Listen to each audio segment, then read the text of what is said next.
Dude, that is not American. Liability protection is not American. It's anti-American. It's anti-free market forces. This is not what the Republican Party stands for. It's not what Democrats stand for. And it's definitely not what Americans stand for. So today we're standing with groups from all across the political spectrum. This is an issue that is bringing America back together so that we can talk about the things that we all care about, the food that sits on the table before us. As we say our prayers, we believe that those that are watching out for us, those that are leading us, care that that food is as healthy and as pure as it could possibly be. And it should not be that only elitists that can afford organic food are the ones that get to have healthy children. Every child deserves to be healthy in America. So to Donald Trump, who has done some great things for MAHA, you got this one wrong. And in your words, I'm going to say, we are going to fight, fight, fight, fight, fight, fight, fight. Thank you.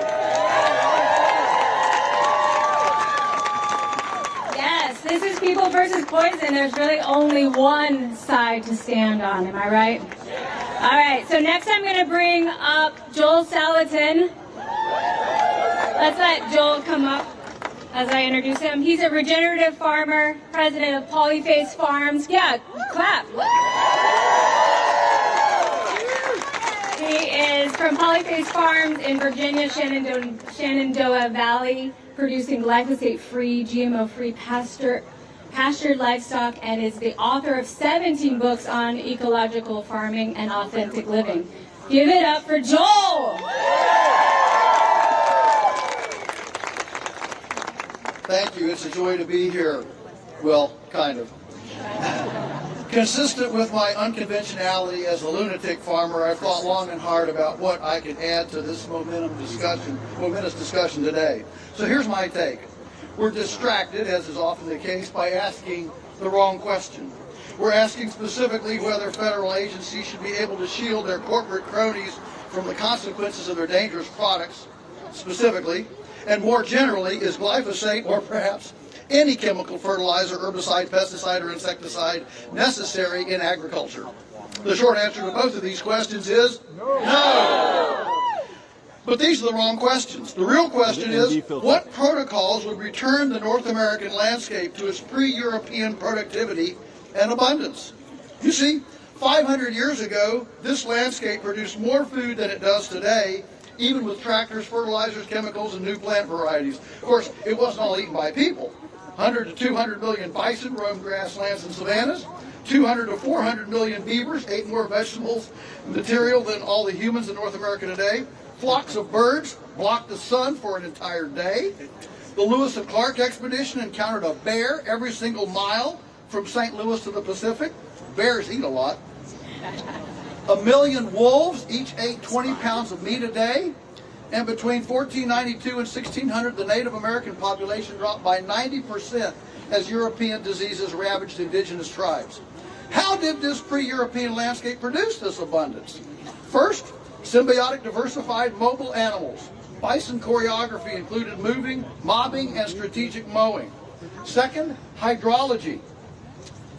The beavers created 8 to 10% water across the landscape. Today, we're less than 4%. Three primary principles of proper landscape hydration are to slow runoff water, spread it and sink it. Slow it, spread it, sink it. Bison augmented the beavers with millions of wallows. Millions of wallows, okay? Like backyard swim pools, which collected runoff into pools to then soak into aquifers. Third, both human and naturally lit fire killed weak, sick, and small trees to favor big trees spaced apart, known as the cathedral forest. Modern American industrialized agriculture, which is showcased by the case before us, opposes every one of these principles. We segregate animals and plants into monocultures and concentrated animal feeding operations. We drain the water, speed up surface runoff, and deplete aquifers. In forests, we take the best trees, leave the worst, and don't prune to encourage healthy growth. Because we've disrespected and assaulted the most basic protocols of ecology, beginning with European arrival, but accelerating with modern machines, chemicals, and cheap transportation. Nature is fighting back on many fronts: soil, human, and cultural dysfunction. Pathogenicity and toxicity scream a lexicon of abuse. E. coli, Campylobacter, Salmonella, superbugs, food allergies, chronic morbidity. As the glyphosate debate rages, let's stay focused on the most important objective: restoring the abundance and ecological integrity that greeted those European immigrants. Glyphosate is not necessary for national security. It's merely one among many modern inventions pushing us toward insecurity. Let's use our God-given mechanical and mental ingenuity to restore, regenerate, and redeem. Thank you very much.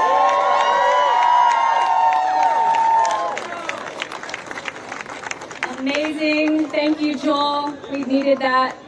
Next, we're going to hear from Thomas Massie, U.S. Representative, representing Kentucky's 4th District, and an engineer, farmer, and inventor. Please give it up for Thomas Massie.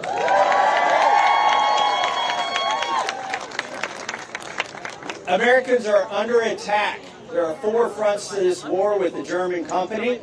They're attacking our executive branch, our legislative branch at the state level, our legislative branch here in Washington, D.C., and the courts. And what do they want? They want get-out-of-court free cards. We're not going to give it to them. Was the EPA established to protect the environment and the people? Or was it established to protect foreign corporations when they harm the environment and the people? Listen, we are under attack on all of these fronts. My colleague Shelley Pingree and I are working in the House of Representatives on one front. We've offered legislation called the No Immunity for Glyphosate Act.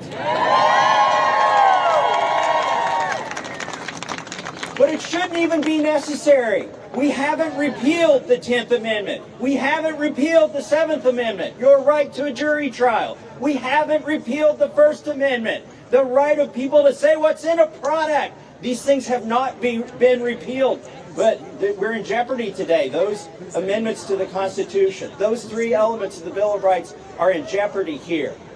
Is the Supreme Court today, are they going to gag state judges? Are they going to disband state juries? Are they going to shutter the state courts where justice should be served? And if they do, are they proposing to hear these cases on their own? No. They're proposing that nobody gets any justice. This is regulatory capture. It is corrupt. The White House Chief of Staff worked for a lobbying firm that accepted money from Monsanto Bayer, and that is wrong. That is why we have an executive order that we are fighting. The federal government, and especially the executive branch, do not have this power to issue these get-out-of-court free cards, and we're going to fight it. Thank you, and God bless. I love that. That's what we need. We need everybody fighting with us. So if you are watching us at home, please share this right now. We need all of you sharing. We are streaming this live on peopleversuspoison.org. Please share, share, share. We can't thank you enough. Every share is a gift to somebody to stay away from this poison and to raise their voice and to be informed. When we are informed, we are powerful. Okay, so next I'm going to bring up Representative Shelley Pingree. She is a U.S. Representative, Democrat serving Maine's 1st Congressional District and member of the House of Agricultural Committee, leading the fight in Congress against big chemical and pesticide liability shield. Thank you. Let's give it up. Thank you. Well, I'm very proud to be here with my colleague from Kentucky, Thomas Massie, and to be co-sponsoring this important amendment. But let's just say it. We are all here today because we believe no corporation should be able to poison people and then run for protection of the Supreme Court and Congress. And we know that's exactly what Bayer is trying to do. They have 53 well-paid lobbyists and are spending millions of dollars lobbying Congress. And that is not to make their products safer. No, it's to protect themselves. They care about their corporate bottom line, and that is it. If their product makes you sick, they don't want to pay up, and they don't want to take responsibility. So we have to fight like hell to keep that from happening. And that is why we're all here. Thank you to everybody who has been joining that fight. They have the money, but we have the people, and we can win. Last December, I fought to remove a similar protection that was in the appropriations bill. And thank you to your phone calls and your emails and your messages in contacting Congress, we won. But of course, Mayor is back. This time with the full-throated support of the Trump administration at the Supreme Court.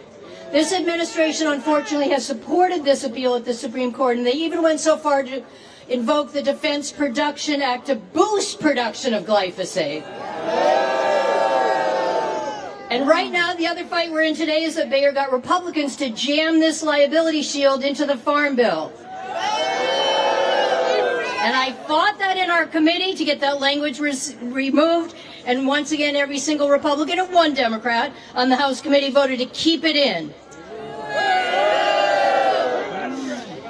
But no Republican or Democrat can tell you that if they support Make America Healthy Again, they vote for chemicals at the same time. They do not care for the health of our kids or the health of our farmers. This should not be a partisan issue, and I have been so proud to work with so many of the speakers and the advocates and the leaders here today. Thank you, Kelly, Vani, Zen, everyone who's here today. You're doing amazing work, and everyone who's showed up today is incredible. As you've heard so many people say, we don't have to agree on everything, but we are on the same side when it fighting for people over poisons. And I just want you to know, I have been in these fights for a very long time, long before there was a MAHA movement, and I am so excited to have the cavalry coming in today and joining this fight. I have been an organic farmer in Maine since the 1970s. And no one can tell me or the other farmers here today that we can't grow food without all of these toxic chemicals. For me, this lifelong fight has been to make sure that everyone has access to healthy food without toxic chemicals, and every farmer has the resources that they need to farm organically and regeneratively. Cancer is not partisan. So, Congress has to make a choice, and today, as you heard, across the street, the Rules Committee will decide whether the amendment I co-sponsor with Representative Massie, the Pingree, Massie, Protect Our Health Amendment, will even be allowed for a vote on the House floor. Our amendment is super simple. It takes the Bayer immunity language out of the Farm Bill, and it lets state and local governments decide how pesticides are used in their community. Any Farm Bill that protects chemical companies over American families is not pro-farmer, it's not pro-health, it's not pro-America, it is a giveaway to big chemical. And I'll promise you one more thing. When EPA Administrator Lee Zeldin testifies before the Appropriations Subcommittee this afternoon at 4 o'clock, you can be damn sure I will hold his feet to the fire about his hypocrisy and ask him directly about what he is going to do to protect us from toxic chemicals. We don't win this fight without all of you. You got members of Congress who are ready to fight, who are going to do the right thing today, but we can't win without the people. So, people over poison, we are going to win! Amazing. How's everybody feeling? We got our energy up? We're here for a good cause? All right, so next I am going to bring up Kelly Ryerson. You might know her as Glyphosate Girl and founder of Glyphosate Facts. Kelly Ryerson is an environmental health champion working at the intersection of regenerative farming and human health. Give it up for Kelly! Oh, thank you everyone for being here. 8 years ago, I stood outside a San Francisco courthouse for the first glyphosate cancer trial. I was a mom who had overcome severe chronic illness, and I started digging into glyphosate, understanding how it's used, how we're exposed, and how all of those facts seem to be hidden. When I arrived at the courthouse, I had actually a protest sign in my hand because I assumed there'd be a big protest against Monsanto, because who doesn't hate Monsanto? But I walked there and I was essentially alone. there was no one, but I did walk into the courtroom and meet the lawyers and a few journalists that were there, but people weren't there to protest. But today, standing here with all of you, I can say something very different, that the reinforcements have arrived, that America is awake, and she is here at the Capitol to fight and to win. We are finally talking about how the pesticides in our food and water are linked to endocrine disruption, cancer, and chronic disease. We are talking about our system where corporations farm us for profit while fueling a staggering disease and illness epidemic. But now, at the same time, as was mentioned, the White House has told us just, hey, look the other way. That the ongoing poisoning of our loved ones is somehow necessary for national security. But a system that depends on foreign-controlled chemical supply chains is not secure, it's exposed. A food system that degrades the health of its own people is not strong, it's a failure. A farming system that strips and depletes our soil, leaving it lifeless and dependent on chemicals, is not resilient, it is dying. And a government that shields corporations from the people does not serve the public, it is captured. And Americans see this capture. We all see it. It's at the USDA, the EPA, Congress, and at the White House. That's why juries across this country have delivered billions of dollars in verdicts, because when the regulators fail, the people step in.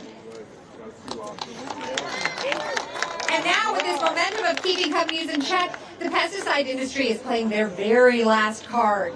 They are begging the justices, Congress, and the administration to airlift them out of responsibility so they can keep making us sick and make every dime they can off of our illness.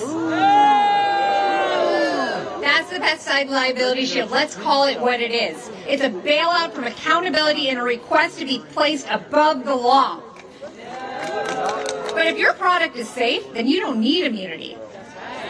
And if your business depends on immunity, the problem is not the lawsuits. The problem is the product. So do we have one system of justice for powerful corporations and another for the rest of us? Or do we believe in equal justice under the law? Yes. Because you cannot have a healthy country with a poisoned population. You cannot have national security without public health and fertile soil. And you cannot have a democracy without accountability. The American people are done being ignored, we are done being sick, and we are done being told this is the very best that we can do. We are awake, we are organized, and we are not going anywhere. Stop the poison.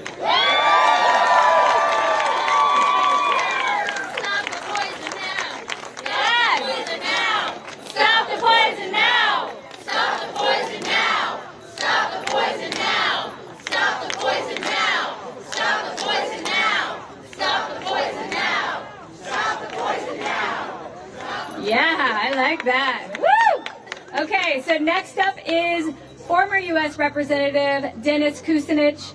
He is a highly respected public servant and progressive icon with an exhaustive knowledge of how to make government work for the people. So give it up for Dennis. I'm looking out at this crowd, and first of all, I want to begin by saying I'm so excited to be here with my wife Elizabeth and with Representative Massie and Representative Pingree, who are carrying this battle forward in the Congress. Let's hear it for them for their efforts in Congress. I'm looking at this audience, and I have to tell you how pleased I am to see so many generations represented. But let me share something with you. I had the privilege of starting this fight in 1999 when I heard a report about monarch butterflies dying when they're dusted, when they fed on pollen that was dusted with GMOs. So this is 1999, so what did I do? I went to the House of Representatives and I introduced two bills. One was labeling of GMOs, labeling. The other one was safety testing for allergenicity, toxicity, antibiotic resistance and functional characteristics. So Monsanto spent tens of millions of dollars lobbying and in media to try to convince people that they were going to feed the world if only they were able to have unrestricted use of these GMOs. Well, what happened? Congress, they bought Congress on this issue, and then the next thing they did, glyphosate was introduced. So they sprayed glyphosate on the GMO plants, and they said, well, it'll kill the weeds, not the plants. Well, what they failed to tell us, it's killing people too. So where are we here today? I want to tell you what I think is this core issue, and it's a constitutional issue.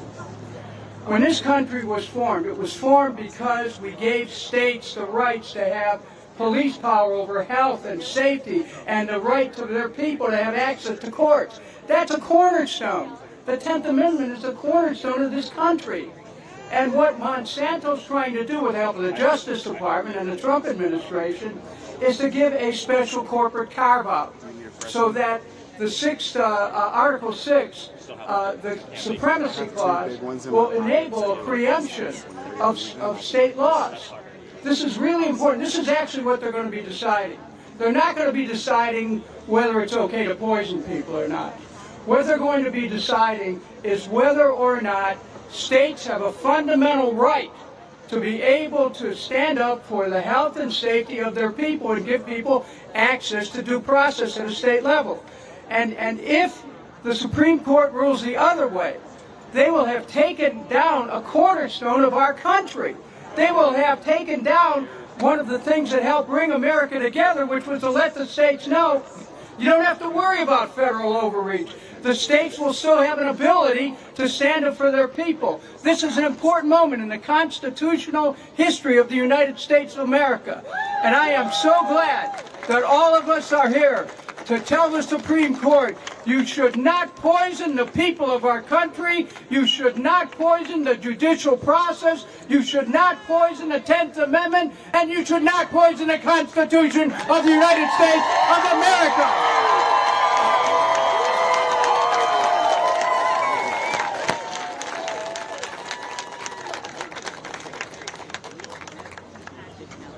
All right. So next up we have Brent Wisner, attorney and managing partner of Wisner Baum LLP. Brent Wisner is the trial lawyer that released the Monsanto papers in 2017 and tried the first cases against Monsanto in 2018 and secured over $2.3 billion in verdicts. Give it up for Brent. Hi, everyone. You know, the courthouse, the courtroom, a jury, is one of the few places that you can humble the most powerful, the most controlling organizations in the world. In 2018, when we brought Monsanto into that courtroom, and we showed 12 jurors the science, the Monsanto papers, when we showed them the truth, they brought this company to its knees. Yeah. Yeah. That is the power of the courthouse.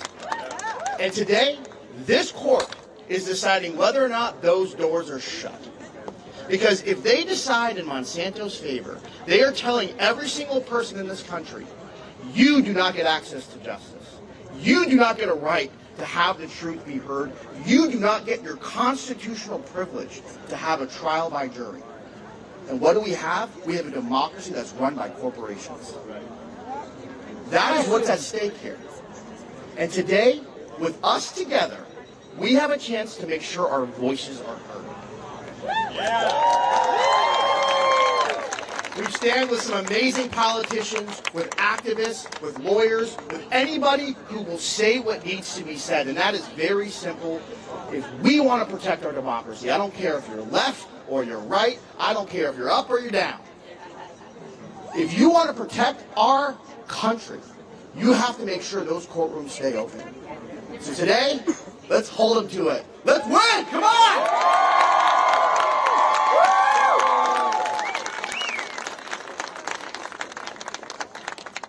Spoken like a winner, am I right? Yeah. All right, next up is Terry McCall. Close up. She is a farmer who lost her husband due to glyphosate exposure. So please give your warmest, heartfelt, wrap your arms around this beautiful person right now with me, Terry. Well, good morning. My name is Terry McCall, and I'm here because Monsanto, who I also like to call Monsatan, Roundup killed my husband. In 1975, my husband's parents bought a 20-acre farm in San Luis Obispo County. Jack and I were married there, and a few months later, in 1976, we made it our home. In 1976, we made it our home. It was a beautiful life. He farmed alongside his father, planting fruit trees and tending vegetable gardens. And along the way, he began using Roundup. I remember one moment so clearly. I was out in my flower bed picking weeds, and he said, "You don't need to do that. I just sprayed them with Roundup." I hesitated. I thought something didn't seem right, but he assured me, "Don't worry, it's perfectly safe." And that's what we believed. Jack was one of the healthiest people I knew. He surfed, ate clean, never smoked. He didn't want to use harmful chemicals on our farm, so he chose only Roundup because he was told it was safe. For 40 years, he used Roundup regularly, walking our orchards with a backpack sprayer, trusting what the company said. Then, around the year 2000, he developed a rash. It seemed minor at first, but I will never forget the day he came home from the dermatologist. He looked at me and he said, "They think it could be lymphoma." I was stunned. What followed were years of doctor visits, treatments, uncertainty, steroids, creams, tests. Then one morning he said, "Terry, I have lumps in my neck." That's when everything changed. Cancer had spread.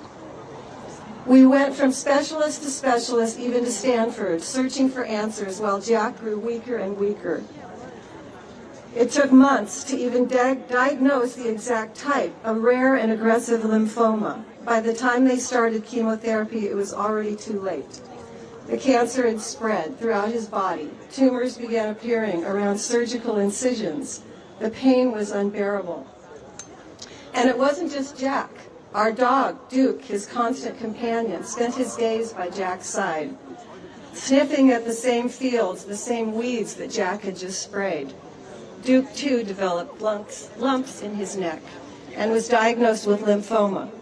We had to put him down at just 9 years of age after watching him suffer unimaginable pain. When Jack was already very sick, our son Paul told me to look into the connection between Roundup and non-Hodgkin's lymphoma. I had no idea, none.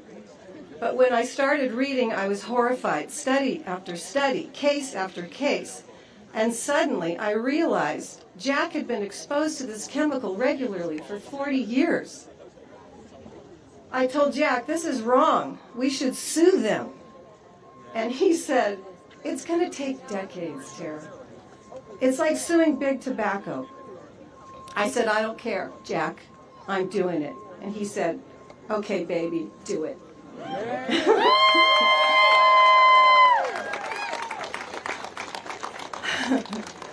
One day, after rushing Jack to the ER again, where he was admitted to intensive care, while there, Jack suffered a massive stroke. He couldn't speak or even open his eyes. The ICU doctors finally told us the truth. There was nothing more they could do. The nurse told me that all of the IV drugs were keeping him alive. I called our children, I called our pastor, and I kissed my husband and told him that I loved him and that he was the best thing that had ever happened to me. We had just celebrated our 40th anniversary at his bedside. I believe with all my heart that his death was a direct result of that exposure to Roundup. I knew nothing about Roundup. I knew nothing about Monsanto before this, but I learned, and what I found was deeply disturbing. And now I hear that they want immunity, that they want to walk away from the harm caused. I cannot accept that.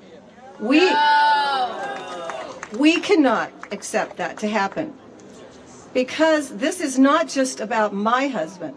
This is about families across the country. It's about people who trusted, who were told something was safe when it was not. People who are now paying the price with their health and their lives. I believe glyphosate is one of the greatest contributors to the chronic disease epidemic in our nation. And I stand here today because I refuse to let Jack's story be forgotten. Glyphosate took my love away from me. It took my children's dad away from them. The hole in our hearts is vast and wide. I'll leave you today with this quote by Dale Carnegie. Most of the things in the world have been accomplished by people who have kept on trying when there seemed to be no hope at all. There were moments when we had no hope, but I am still here, still trying, still speaking out. This one's for Jack. Thank you.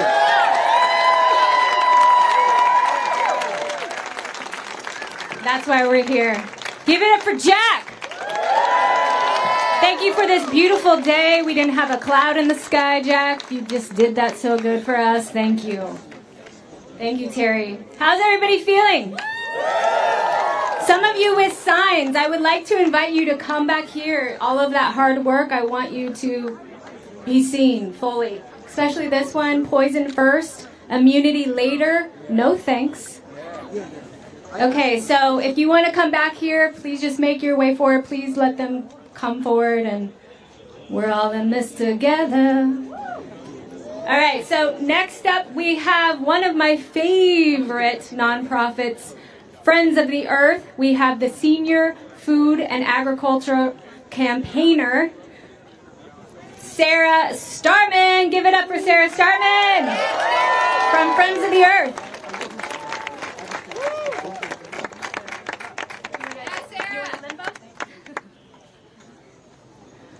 Hi, everybody. My name is Sarah Starman, and I'm with Friends of the Earth, an environmental and social justice organization that's been fighting for the past 30 years for a safer and healthier food system. I also run my family's farm a few hours from here across the Chesapeake Bay. And my grandfather, who ran the farm before me, used to use the pesticide paraquat, not knowing how toxic it is or that it's linked to Parkinson's disease. And later in his life, he developed Parkinson's. I know that many of you are here because you have similar stories. You or your loved ones have gotten sick or are living with a chronic illness right now, possibly from chemical exposure. And we're here for the same reason. We know that this cannot go on. This cannot continue. Right now, the U.S. uses millions of pounds of pesticides every year, and it is poisoning our air, our soil, our water, and our bodies. Pesticide companies are raking in billions while the rest of us suffer. Communities who live near the factories where pesticides are made. Farmers and farm workers who grow our food. Children who go to school next to conventional farm fields, all of us. And not only are pesticide companies doing that, they're fighting to keep it that way by using their power and money to influence political leaders at every level of government, the states, Congress, the Trump administration. It is a dire situation, but there is also hope. And that's because there is more momentum for change right now than I have seen in my entire lifetime, than many of us have seen in our entire lifetimes.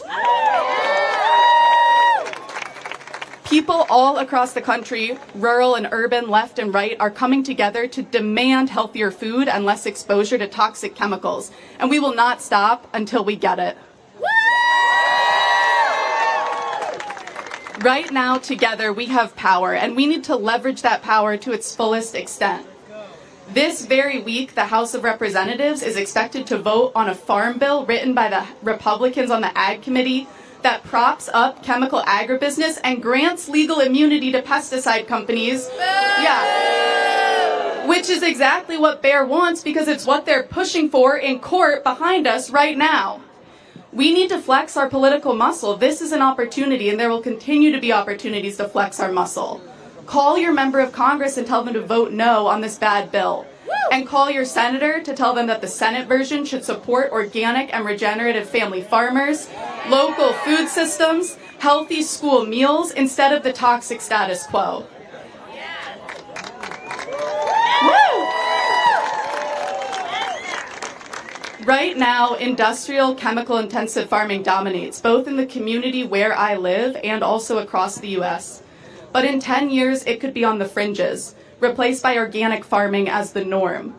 Organic keeps hundreds of toxic pesticides out of our food and out of our bodies, along with artificial additives, growth hormones, antibiotics, and it nourishes the soil that is the foundation of a healthy and resilient food system. Clean, safe, organic food. That's the type of food I want growing in my rural community. That is the type of food I want to feed my family.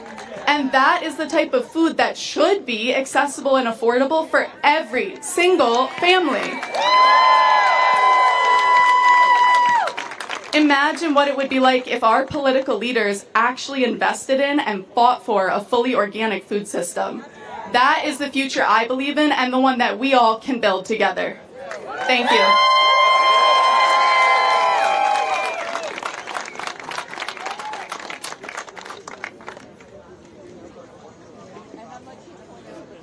All right, next we have Tim Ryan. Are you here, Tim?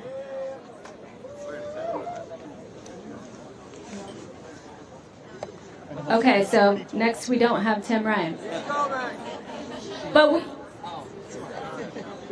Okay, gotcha. Tim Ryan, are you here? Last call. He's here. All right, so next up we have J.W. Glass. Give it up. Yeah. J.W. is a senior EPA policy specialist at the Center for Biological Diversity, focused on improving environmental health, protecting biodiversity, and reducing toxic exposures from ultra-hazardous pesticides. Give it up. Here you go. You're right here. Thank you. The energy here is amazing today. Thank you all for being here. My name is J.W. Glass. I'm here for the Center for Biological Diversity, not just as an environmental advocate, but as a father who is deeply concerned with the dangers pesticides are posing to my children and to my family. If Clark and Shepard are watching, hi. But I'm also here in solidarity with anyone who believes that the largest chemical companies on Earth should not be given a free pass to poison everyday Americans.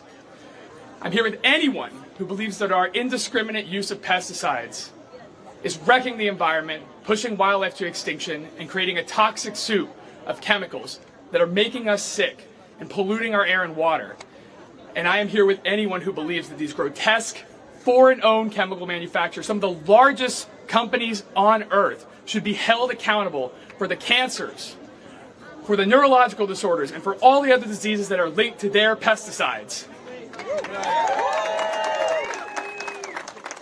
For many years, my organization has worked to limit the harm that our dependence on harmful pesticides cause, because the science is clear. Pesticides like glyphosate, atrazine, paraquat, the dozens of others that are banned in other countries, but still ludicrously loud in the United States, are making us sick and pushing pollinators and wildlife to extinction. And the lawyers in this building are going to argue that the EPA's gold standard science is the world standard, but that is categorically false.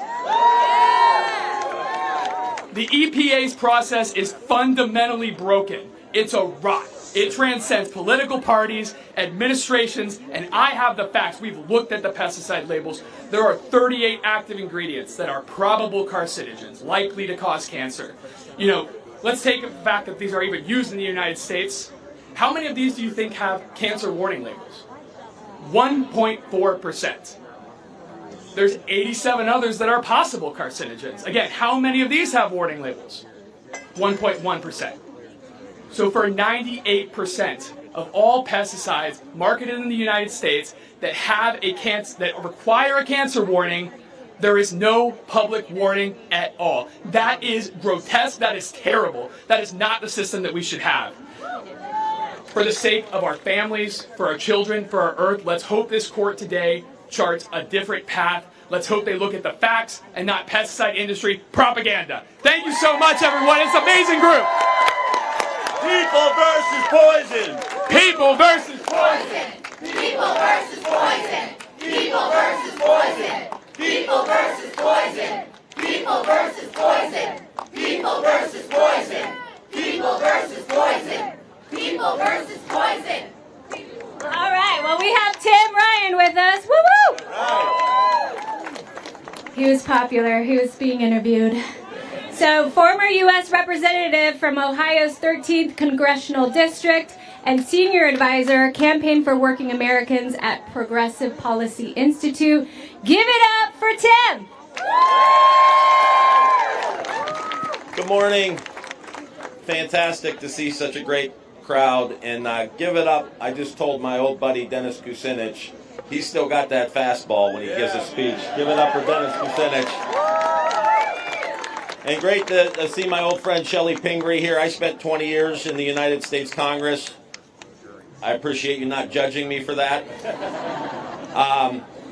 In the winter of 1906, a journalist, a muckraker journalist named Upton Sinclair, sent an advanced copy of his book, The Jungle, to Teddy Roosevelt.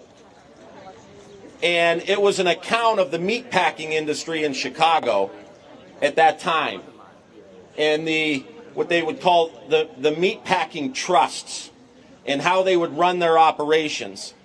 And they were poisoning us with their food. They were treating their workers like crap.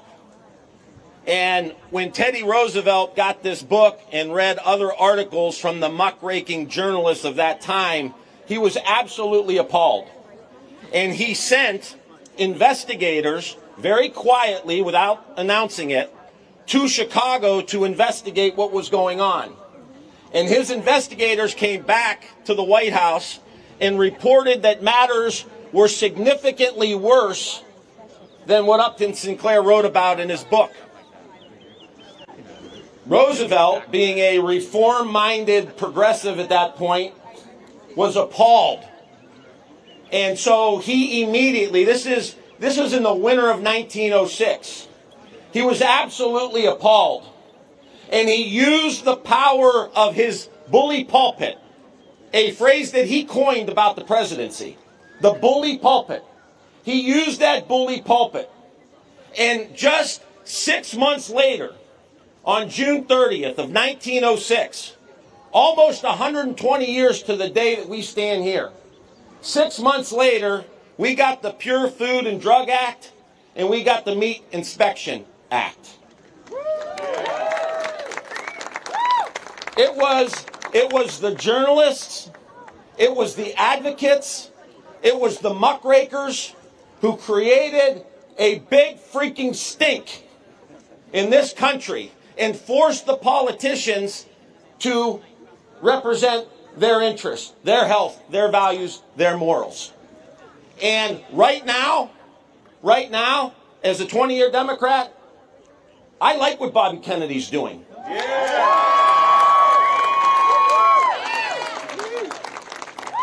I think it's really important. The problem is, he's not the head of the EPA. He's not the head of the Department of Agriculture. And it is unacceptable that this administration uses the power of the Defense Production Act to increase glyphosate production, appoints chemical lobbyists to run the EPA and completely gut our health. And then what we're dealing with today with the liability shield is absolutely unacceptable in America today. So I'm here to say that if they could do it 120 years ago, we could do it today. That you, all of you, with the cameras and the phones and the newsletters and the web pages and the reels and everything you're doing, you are the modern day muckrakers. And it is important for us to understand that the best thing about this country is the people. At the end of the day, if you care, if you love one another, if you're concerned about your fellow citizens, you can make a difference in the United States of America. That's why we're here. Whether we win this case or not, we're not going away. This is just the beginning of the battle till all our kids get some healthy food. Thank you so much. So right now, if if you're watching us from home, please share this with 5 people. That is my challenge to you. Everybody who is here in person, in real life, I would like to make sure that you guys are hydrating yourself. Make sure you take shade. There's a nice little beautiful tree here. Make sure the adrenaline doesn't keep you from taking care of your body. We want you to take care of your body. So make sure you are doing that. And please share at home. We have a full couple hours to go. So hydrate. Okay, let me hear your energy. Just make sure everybody's still awake. Are we still awake? Are you awake enough to kick some butt today? Yeah. Okay, so then, bounce, jump, dance, whatever you got to do. We got to keep this energy up because we have work to do together. All right, so next up, we are going to bring up Alex Clark. I knew that was going to get some applause, so I'm going to just pause. Continue, you can continue. Okay, so Alex Clark is the host of the podcast Culture Apothecary, where each of her guests provides a remedy to heal a sick culture. Give it up for Alex Clark! This morning in America, millions of moms are serving their children Pop-Tarts and Cheerios. What they're really serving them is this. We are asking one simple question. Why does Bayer deserve protection, but American families and farmers don't? A country that can't protect its children from corporate poison is not a free country, it's a captured one. In the land of the free, we're told that we have choices about our health. Which doctor to see, which sunscreen to buy, and even whether or not to vaccinate. But when it comes to carcinogenic pesticides, the government tells us you don't have a choice. You will eat it, you will drink it, you will breathe it. They tell us to eat healthy while the fruit and vegetables that we can afford are sprayed with glyphosate that we cannot wash off. They tell us to get our kids off of screens, so we take them to parks treated with Roundup, where children roll in grass soaked in chemicals that are linked to cancer. And years later, when that child is diagnosed with unexplained infertility or her father hears the words non-Hodgkin lymphoma, the same system that exposed them says, "Sorry, you can't sue, but at least your yard looks nice." A government that shields chemical companies instead of children has forgotten who it works for. If your product is safe, you don't need immunity. If your product is harmless, you don't spend billions settling cancer lawsuits. If your business model depends on sick kids and silenced farmers, you don't deserve a liability shield, you deserve prison. A foreign chemical company is asking the United States government for permission to poison people without consequence. That's biochemical warfare. Every home in America now knows what glyphosate is, and every single mother just turned into Aaron Brockovich. People versus poison! People versus poison! People versus poison! People versus poison! People versus poison! People versus poison! People versus poison! People versus poison! People versus poison! Yes. If that didn't light a fire in you, you check your pulse. All right. So next up, we have the founder of Meow Mix. Anybody? Amanda Rocchio is here. Yes. Nutrition-focused content creator, mom, and entrepreneur, helping millions simplify healthy living by making better choices at the grocery store. Give it up. Wow, it's so incredible to be with you here today. I'm so grateful for every one of you taking a stand against an evil corporation. We all know what's going on here today. We are not here today because we just found out. We are here today because we are tired of watching our food supply and our people get poisoned. Glyphosate is in our bread. It's in our cereal. It's in our honey, formula, snacks, and so much more. That's not a conspiracy. That's been tested, documented, and confirmed. And Bayer Monsanto has paid out billions in cancer settlements. People are getting sick. Real people who are here today who have been injured or killed by this toxic weed killer. And we, the American people, deserve better than this. And now this huge corporation wants federal immunity. That's not a mistake. That's not an oversight. That's a choice. A deliberate decision by a soulless corporation to say, we are above accountability. And we are here today because we refuse to accept that. And here's what really gets me. They didn't clean up the product. They didn't put it off shelves. They didn't protect the food supply or the farmers. They lawyered up, and they are dead set on getting immunity. Boom. We shouldn't have to pay more just to stand a chance to not be poisoned by this weed killer. As a mom to 2 little boys, I cannot tell you how many times I've stood in the grocery store reading every label just to make sure I buy the right food for my kids.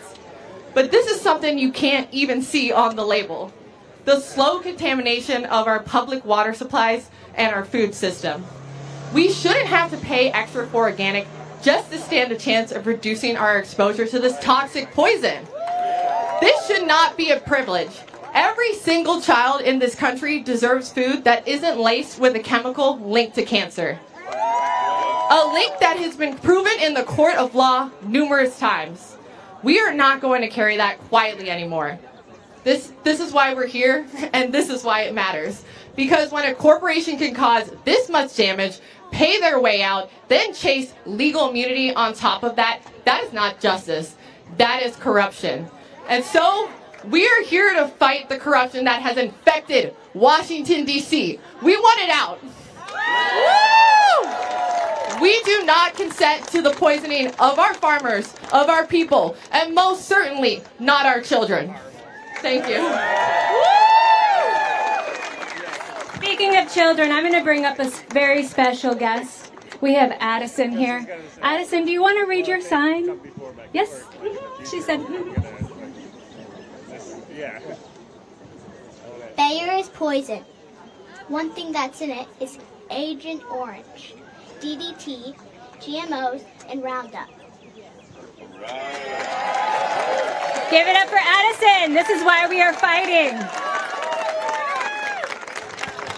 Good job, Addison. You a star, girl. Okay, so energy still up? Still good? Let's go. People versus poison. People versus poison. People versus poison. People versus poison. People versus poison. People versus poison. All right, let's go with Max Sano.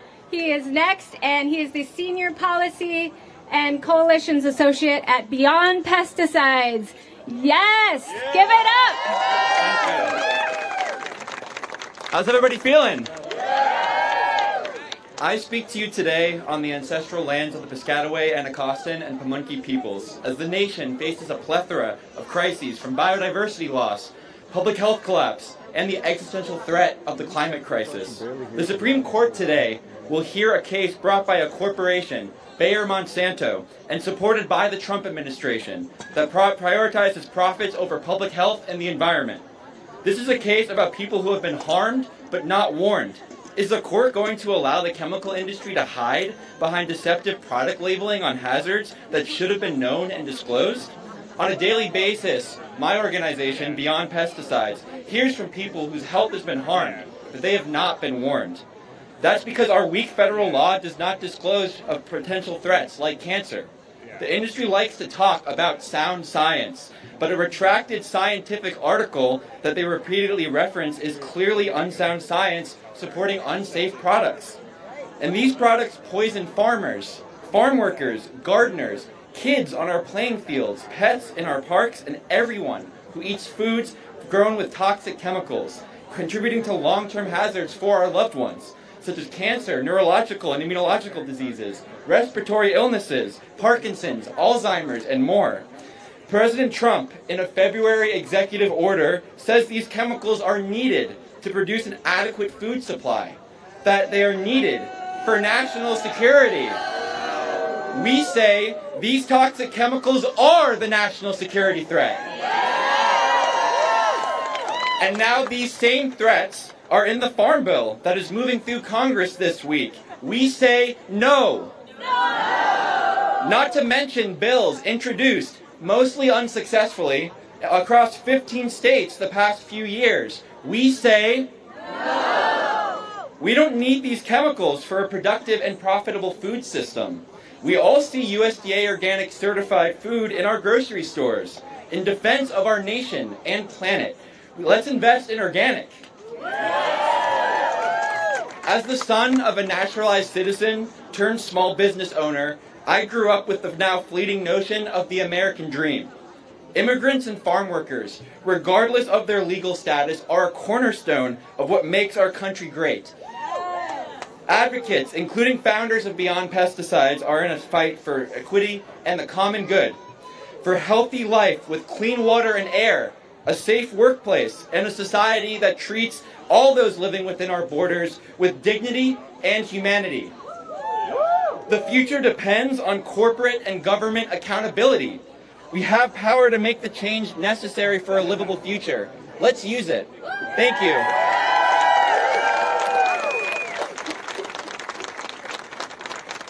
All right, next we have up Zin Honeycutt. Zin is from Mom, an activist, speaker, and an author and founding executive director of Moms Across America. Give it up for Zin. Let's hear it for the moms. All right, this is for every mom out there. I was a mother of 3 young boys that had 20 different food allergies when I found out the government was allowing GMOs in our food supply that are engineered to withstand glyphosate for 17 years without labeling. I know the struggle, moms. My first son, Ben, who had vaccines, MTHFR gene variants, life-threatening allergies, he tried the best he could to stay healthy. He ate organic food for 10 years, except for Chipotle. Very strict, 7 years vegan, and physically, he was the healthiest person that I know. But mentally, his health declined, and 8.5 months ago, at 22 years old, he chose to leave this world. Thanks to the donations from friends, I had his body tested and found high levels of pesticides, DDT, which is made by Monsanto and banned here, low levels of glyphosate, also made by Monsanto and Bayer, high levels of heavy metals, high levels of mycotoxins, which is caused by glyphosate in our food crops, low cholesterol, and very low nutrients. Did you know that glyphosate reduces the crop nutrients by 80 to 95% with drift level exposure only? We're growing junk food here in America if glyphosate's being used at all. Even when we do the best we can, our children are being hurt and they're dying because of these poisons and lies. We are here today to say enough is enough. I feel deeply betrayed and I am mad. But I'm not just mad, I am unstoppable. Just like all of these moms, every single mom I know. You know the saying that a worried mom does better research than the FBI? Well, I think we should change it to moms do a better job than the FBI, the FDA, the EPA, the CDC, and the FCC. So moms, we got mad and we got active and we started we marched in parades and we started testing, and we've tested for glyphosate and toxins and everything from breast milk and urine to fast food, even Girl Scout cookies, vaccines, military food, and we found glyphosate and other toxins in over 95 to 100% of them. There are more toxins than nutrients in our food. Now, for 14 years, I have dedicated my life to getting glyphosate banned and transforming our food supply. And Bayer thinks that because this administration has given them the nod, that they're going to win. And I'll tell you right now, they're never going to win. And they're never going to win because if we don't buy it, they can't sell it. So let's say that if we don't buy it, they can't sell it. If we don't buy it, they can't sell it. They can't sell it. Now, if farmers don't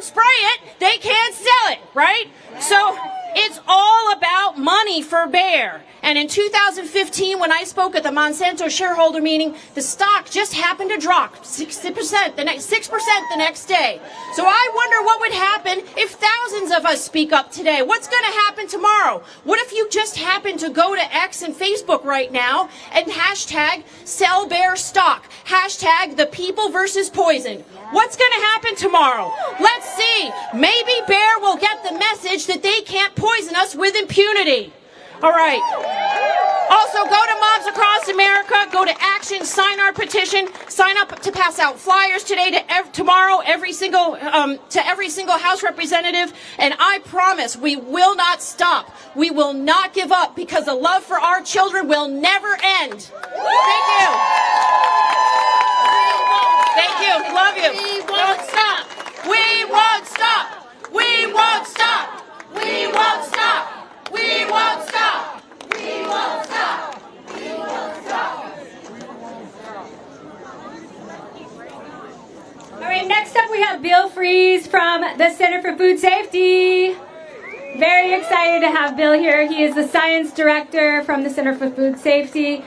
Bill has been a leading critic of GMOs and pesticides for a quarter century and was instrumental in bringing to the public attention the many ills of glyphosate, from superweeds to monarch butterfly decline to cancer. Give it up for Bill. Hey, it's great to see everyone here. Thanks for coming out. Yeah, you know, as bad as Monsanto and Bayer are, this Supreme Court case comes down to this. Can we trust the EPA? No. What do you think, people? No. Should this one agency control what's on pesticide labels? No. Center for Food Safety has a lot of experience with EPA, and it comes from suing them and winning cases.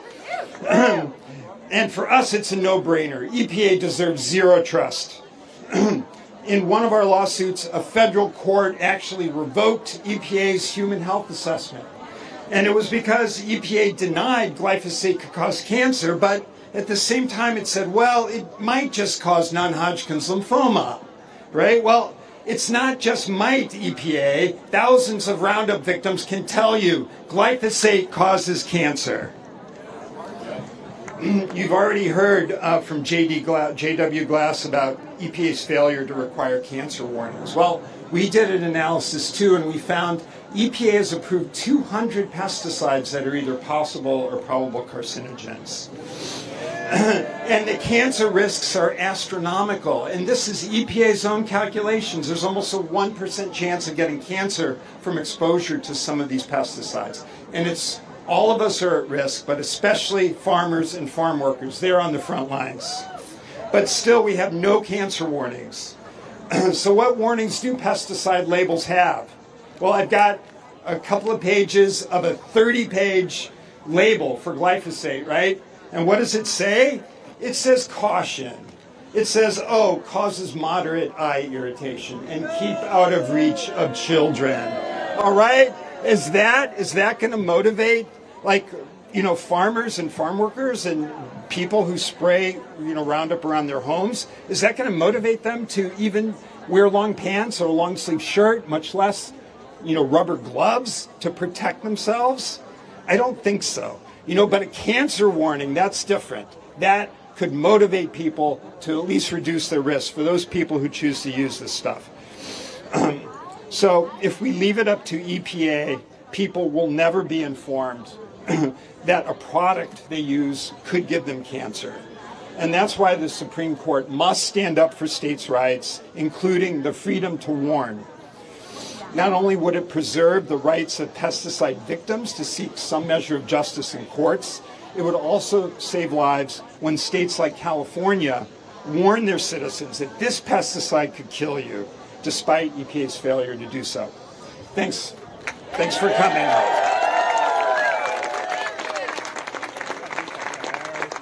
Thank you, Bill. Next, we have Jasaira Santiago Hines. She is a holistic registered nurse, mom, and content creator who helps parents make better choices when it comes to food, products, and medicine. Give it up for Jasaira! Thank you so much for being here, and thank you so much for fighting with us.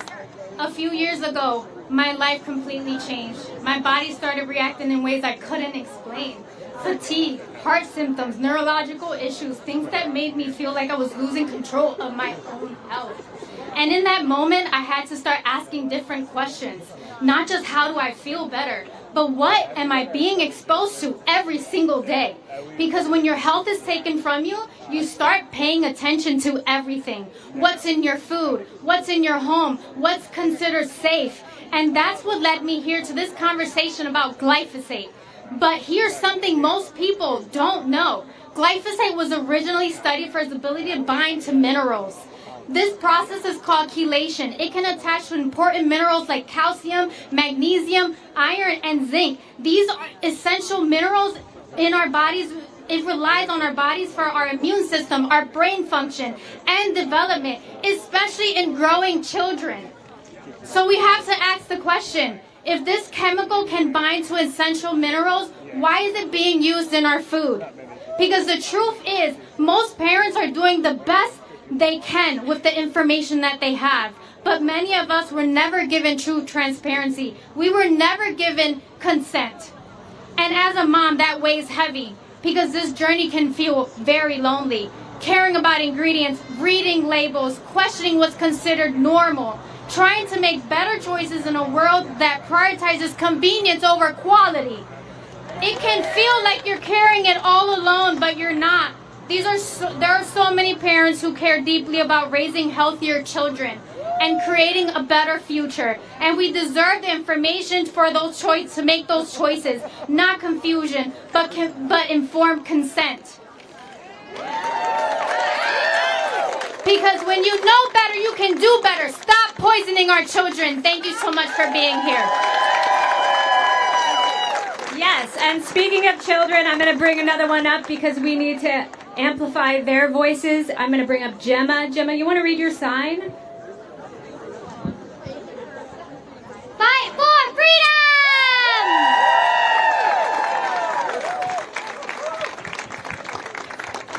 All right. Give it up for Gemma. Come on. Are we getting tired? Okay, good. Okay, because we got a lot more to talk about today. Next up, we have Dr. Anna Marie Temple. She is an MD. Yes, give it up. She is an MD and holistic pediatrician. She has been in clinical practice for 30 years, and her mission is to help families raise healthy kids with fewer medications. Give it up. Thank you all so much. I'm here to tell you this. Children are not small adults. They have developing brains. Their bodies are developing. Their systems that are made to protect them are developing. In fact, the EPA says the following. Children are more vulnerable to environmental hazards because of their physiology, their behavior, and their windows of development. And yet, we are asked to believe that these chemicals are safe during pregnancy and early childhood, the safety data being done only on animals, rabbits, dogs, and rats. Our children are not animals. There's no long-term safety data done on children and developing babies. And glyphosate exposure is not rare. A recent study done in the United States showed that 82% of Americans 6 years and older have positive glyphosate in their urine. The glyphosate exposure is not just sometimes, it's daily, in our children's baby food, in their snacks, in their school lunches. And we can't go by without thinking about pregnancy. A recent study done in Canada showed that 74% of pregnant women tested positive for glyphosate in their urine, and 72% tested positive for AMPA, which is a major metabolite of glyphosate.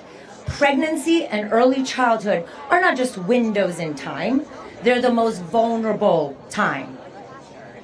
The question is not whether exposure exists. The question is, why are we accepting the exposure of this poison to pregnant women and children as normal? The developing brain needs some special attention. The brain is a small organ in the body, but it uses the most amount of energy. It is also the organ that has the most amount of blood vessels, which means that anything that's in our urine and in our blood goes right to the brain. And in a developing brain cannot withstand the assault of toxins that are made okay by our government. Let me give you some examples. Aside from cancer, currently in the United States, 1 in 5 children have eczema, 1 in 8 have ADHD, 1 in 36 have autism, and the CDC states that children born in 2000s are at risk for developing diabetes, 1 in 3 for their lifetime. I want to bring it back that during my residency in 1998 or the 1900s, like my children like to point out, so in the 1900s, there were 0 cases of type 2 diabetes. We are now at 1 in 6. I want to point out that in my daily practice, we are not just saying that we're talking about chronic disease, and when chronic disease is on the rise and chemical exposure is on the rise, our response should not be dismissive. Our response needs to be cautious, curiosity. Our response needs to be protective. Keep an eye on it. When in my clinic, the first thing that has to happen when people join, it's not supplements, it's not medications, it's dietary changes. And after 1 month of changing their diet to an organic, whole foods diet, eczema lesions improve by 50%. Children stop bleeding and scratching. Kids with autism start speaking, communicating a little better. Less stimming, less irritability. Children with ADHD are more focused and they're less hyperactive. This should matter. So I leave you with 3 things. Number 1, children are not small adults. And their developing brains and their developing bodies require the highest level of protection. Number 2, glyphosate is everywhere, even in pregnancy. And number 3, when exposure is routine and the developing child is vulnerable, protection should be above profit. Our children are not to be the experiment. Our children should be the reason that we all do better. Thank you.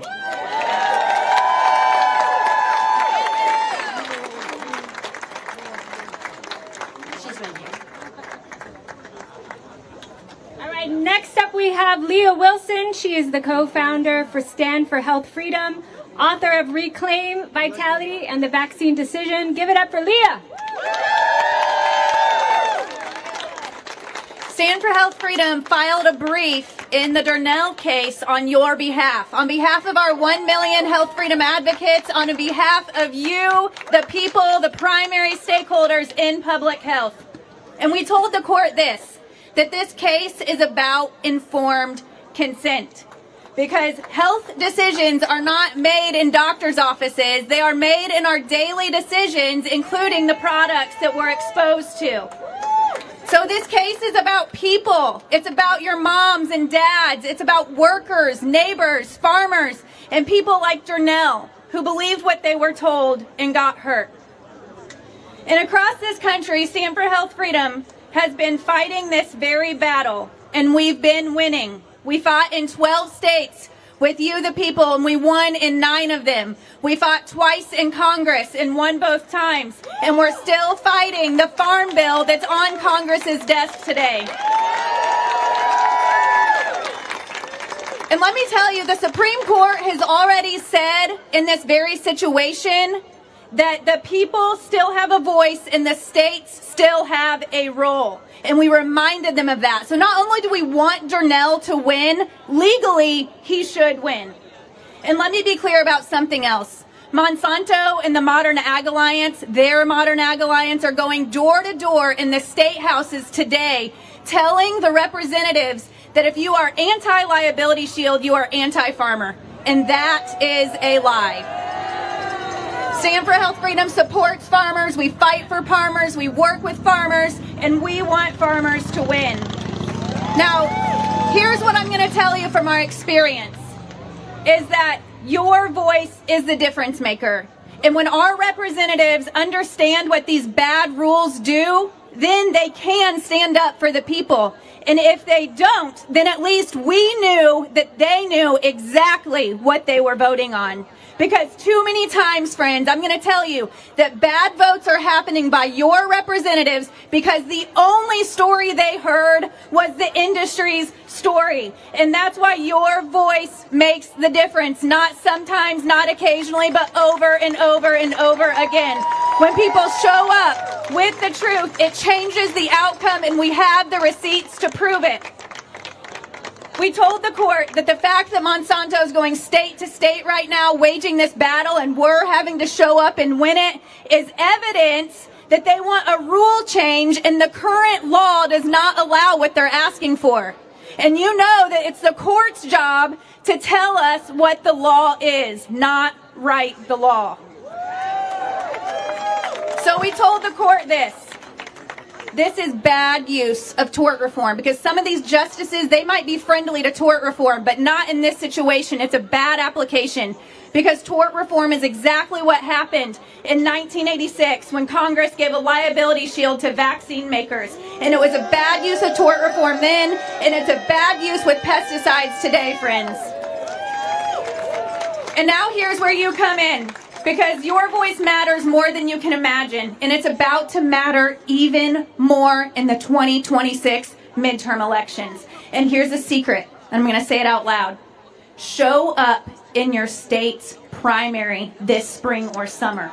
This is where decisions are made for public health. This is where the future for your children in your state and our country are set, is in the primary elections. And the story around these elections needs corrected. Because the media wants you to believe that we're divided and that we should give up. But I'm going to tell you, you can go ahead and bet on that horse, because we are stronger than ever, and health freedom is the largest, strongest, single-issue voting bloc in America today. Being frustrated and being divided are two very different things. We are independent from any party, and we are stronger than ever, so it's not time to give up. It's time to show up. And we're gonna show our strength and vote for health freedom. First in your state's primary and again in November. We've done the work for you. We've done the research so you can cast a vote for health freedom. All you have to do is go to votehf.com, and we're gonna tell you which ballots to cast in your own state's election. So if you go to votehf.com and get your state's voter guide, because these issues are wildly popular, and it's on us to prove it at the ballot box. So let the record show, just like we did in 2024, we're going to show up and decide the elections in 2026, because we are America's new majority.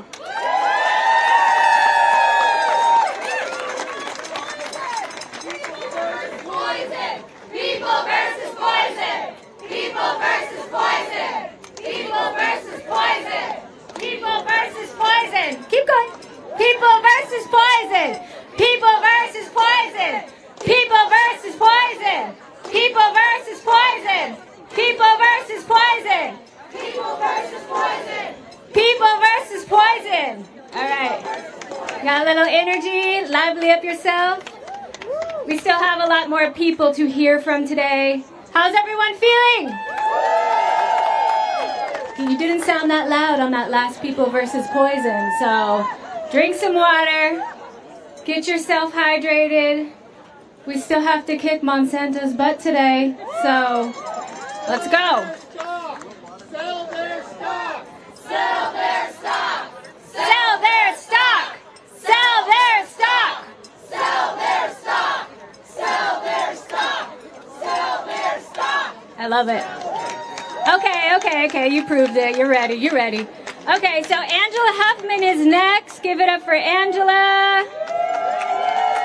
She's the president of Farm Action and a sixth-generation Ohio farmer working to hold corporations and government accountable in agriculture. Here we go, Angela.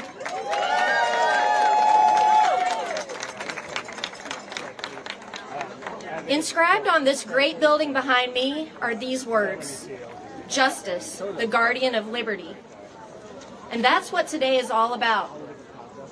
Will the Supreme Court justices act justly, or will they let their guard down and strip us of our liberty, caving to the monopoly power of Bayer Monsanto?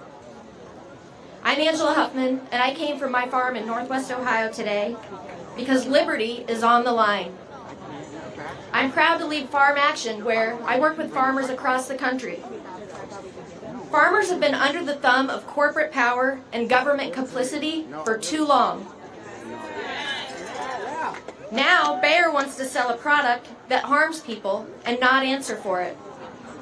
That's the case before the Supreme Court right now. I was diagnosed with stage 3 cancer at just 36 years old. So when we talk about exposure and risk, we're talking about what farmers, farm workers, and rural families are living with every day. Across the biggest corn-producing states, younger adults are seeing higher cancer rates than the rest of the country. And that should get our attention. This didn't happen by accident. A handful of corporations built this system. They control the seeds, they control the chemicals, they shape how farmers are expected to operate. They narrowed our choices and created dependence.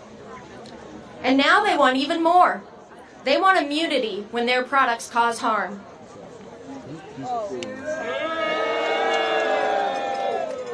Bayer is working every angle to get special protections from our government. They have pushed immunity bills in 15 states. They're in front of the Supreme Court right now. They're over there pushing this in Congress right now. And while the White House has already stepped in on Bayer's behalf. Right now, Bayer is using its corporate power to scare lawmakers. They're threatening to pull glyphosate off the market. They want people to think that our food supply is at risk if they don't get immunity, but it isn't. And a multinational corporation doesn't get to hold the U.S. food system hostage just to escape accountability.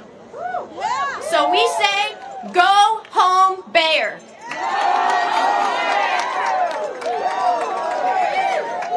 Home, Bayer. Go home, Bayer. Go home, Bayer. Go home, Bayer. Go home, Bayer. Go home, Bayer. Go home, Bayer. Farmers are fighting back because we're tired of being used as an excuse for corporate power. Bayer's not in there fighting for us. When a company causes harm, we should have the right to fight back. So we're here to tell Bayer and these monopolies, they do not own our government and they do not own our courts.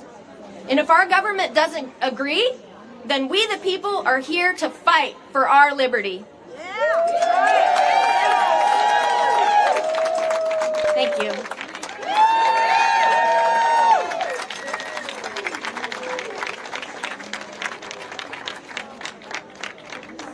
Yes, yes.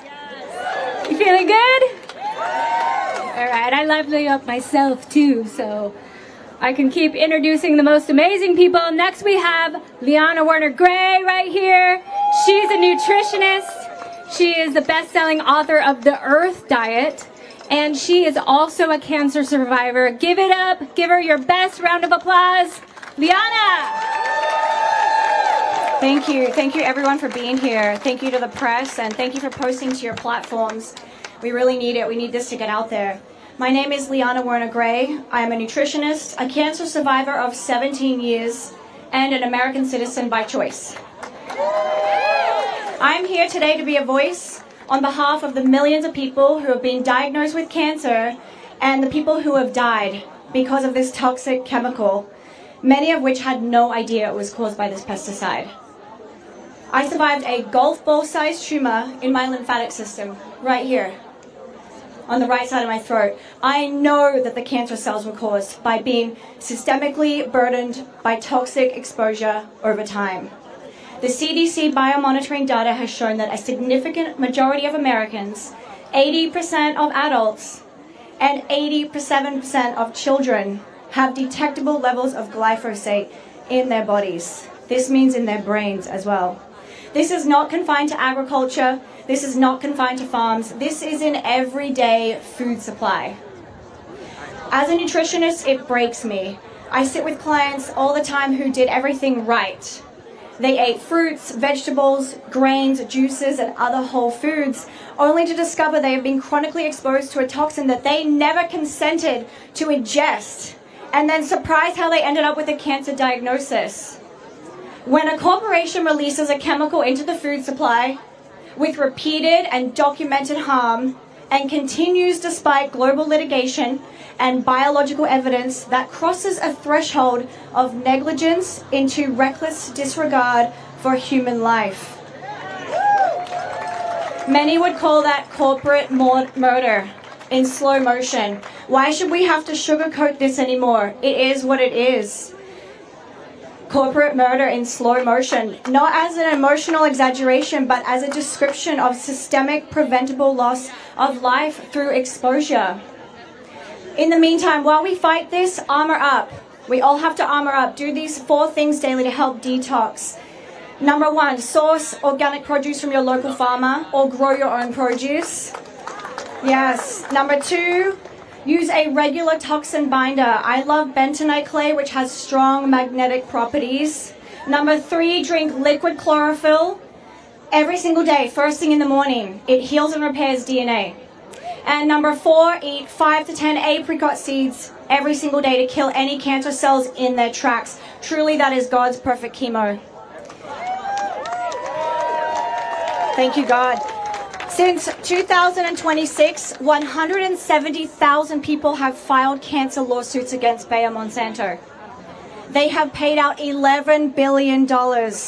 Conservative findings say that 300,000 to 500,000 Americans may have died from cancers linked to this chemical. And this is just one type of cancer, non-Hodgkin's lymphoma. Not talking about all the other cancers that this pesticide, this poison has caused. And lawyers estimate that only 1 in 10 to 1 in 20 affected ever file a lawsuit. For many people, they're too sick, or it's too late, or they just never knew about this lawsuit.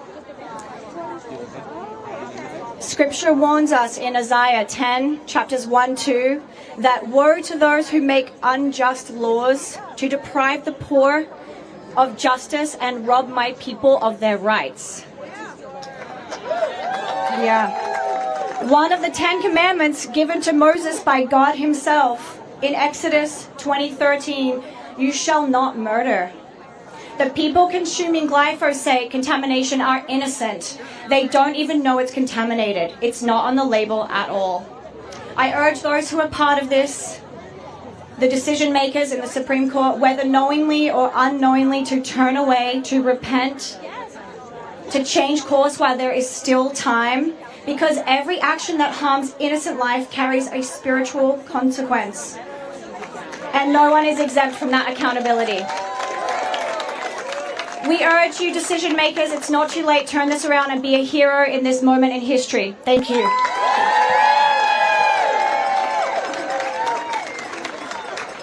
We're really just saying no immunity for the guilty. They've already been proven guilty, right? All right. So we have a very special guest coming up. Elizabeth Kucinich is a policy leader and advocate for regenerative organic agriculture who has spent over 2 decades advancing food safety, chemical accountability, and soil health. She stands for the American people, calling for an end to toxic ag systems and a return to life-sustaining, pro-life agriculture. Welcome. Thank you.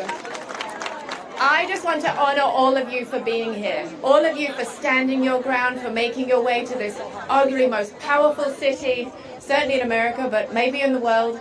I too am American by choice, but have a strange British accent. My monarch is here today. I would like to have a wonderful call out to King Charles, who happens to also be standing with us, not necessarily officially, but happens to be one of the most articulate and loyal people to the organic and regenerative movement, and has been for decades. So if you don't know about King Charles's work, this is an opportunity for you to look into it.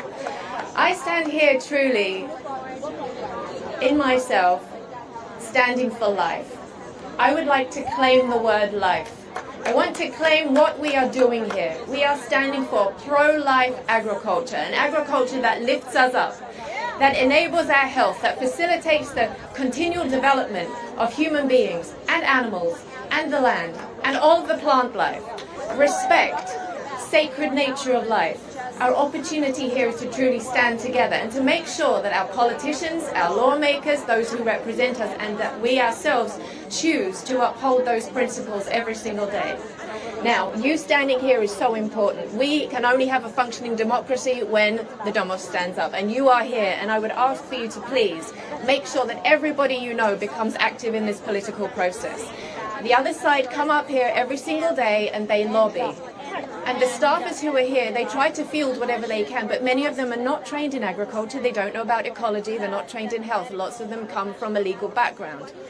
So they need people to come up here who know what they're talking about. They need farmers, organic farmers, to come here, to be able to express the deep wisdom of understanding the way that ecological systems work, the way that nutrient systems work, the way that we can make sure that our fields are sustainable.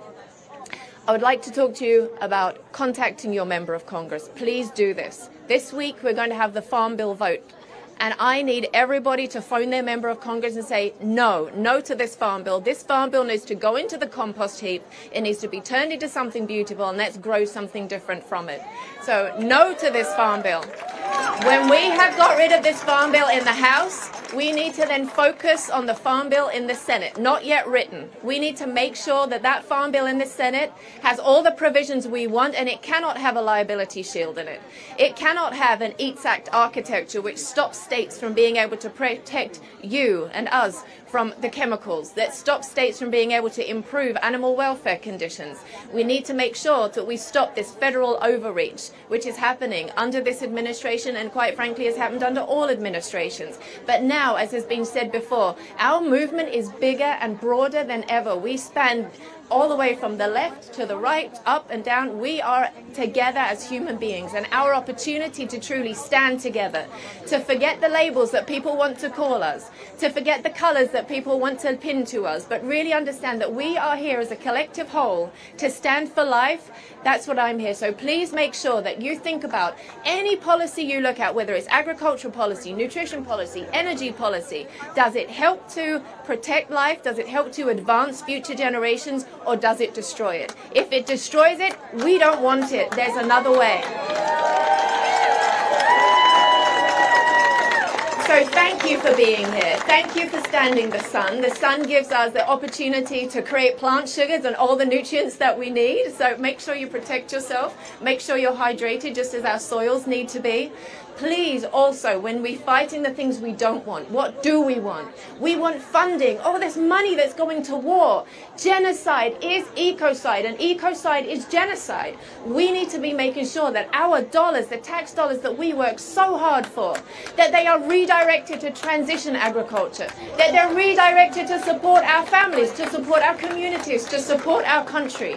We are here to stand together for that purpose. Make sure that in the next Farm Bill, we have farm to school programs, because our farmers are dying not only from glyphosate, they're dying from bankruptcy. Because this system that constantly extracts from our environment, extracts from our health, and extracts from our farmers, is extracting all the resources that it takes to actually create the products on the farm themselves. We need to be supporting our farmers' health, and we need to support them financially as well. So please make sure there's things that really ensure for institutional funding to go to the farmers, not to buy glyphosate, not to buy dicamba, not to buy 2,4-D, not to buy GMO seeds, but to truly enable a functioning food system that supports everybody. Make sure that farm to school programs are fully funded. Do you know Secretary Rollins cut $1 billion from the appropriations that were going to go to farm to school to make our children, enable our children to have proper locally produced food go into the school? That was cut and redirected. And then they put a handful of dollars back and they label, well, this is a big success in this administration. It is not. I was here at the founding of the Kennedy campaign. I know his heart. I know the potential of this movement. I know the energy that has come into this space. But now we have to supersede that. We need to go beyond it. We need to go beyond this administration. We need to call out what is happening within this administration and move into the next one. Move into one that truly supports life, truly supports health, truly supports our families, our farmers, and our children. Thank you so much. Thank you, Elizabeth Kucinich. All right, left versus poison, right versus poison, no. People versus poison. People versus poison. People versus poison. People versus poison. People versus poison. People versus poison. All right, that's right. We can do this if we unify together. We're all here to make a difference together. Thank you for being here. We have a special guest coming up. Cory Booker's in the house. U.S. Senator from New Jersey, Cory has dedicated his life to fighting for those who have been left out, left behind, or left without a voice. Let's go, Cory. Give it to us. It is so good to see everybody out here. This movement is growing. I believe in the people over the corporations, the people over those who are poisoning us. The power of the people is greater than the people in power. Decades ago, I began my career in Newark, New Jersey, in an inner city community where I saw my people being poisoned in ways that were utterly horrific. Cancer clusters and folks that did not have access to fresh, healthy foods. Kids that could go to corner grocery stores where they could find a Twinkie product filled with chemicals cheaper than an apple because of a broken system that serves the corporations but is poisoning the people. We began years ago, me and my team, fighting in our neighborhood communities, taking back our spaces, trying to create community gardens. But everywhere we turned, we came up against powerful forces that were continuing to take over a system that used to be focused on health, that used to be focused on farmers, that used to be focused on families, that used to be focused on people. But now our food system is taken over by a handful of corporations that are driving farmers out of business, exploiting farm workers, hurting families, poisoning communities like the one in which I still live. Today's fight in the Supreme Court is one battle, one big battle in a larger war in this country to take back our food system for the people. And let's be clear, don't let the false narrative of the tribal politics distract you from the truth. This is not a left or right issue. This is a right or wrong issue.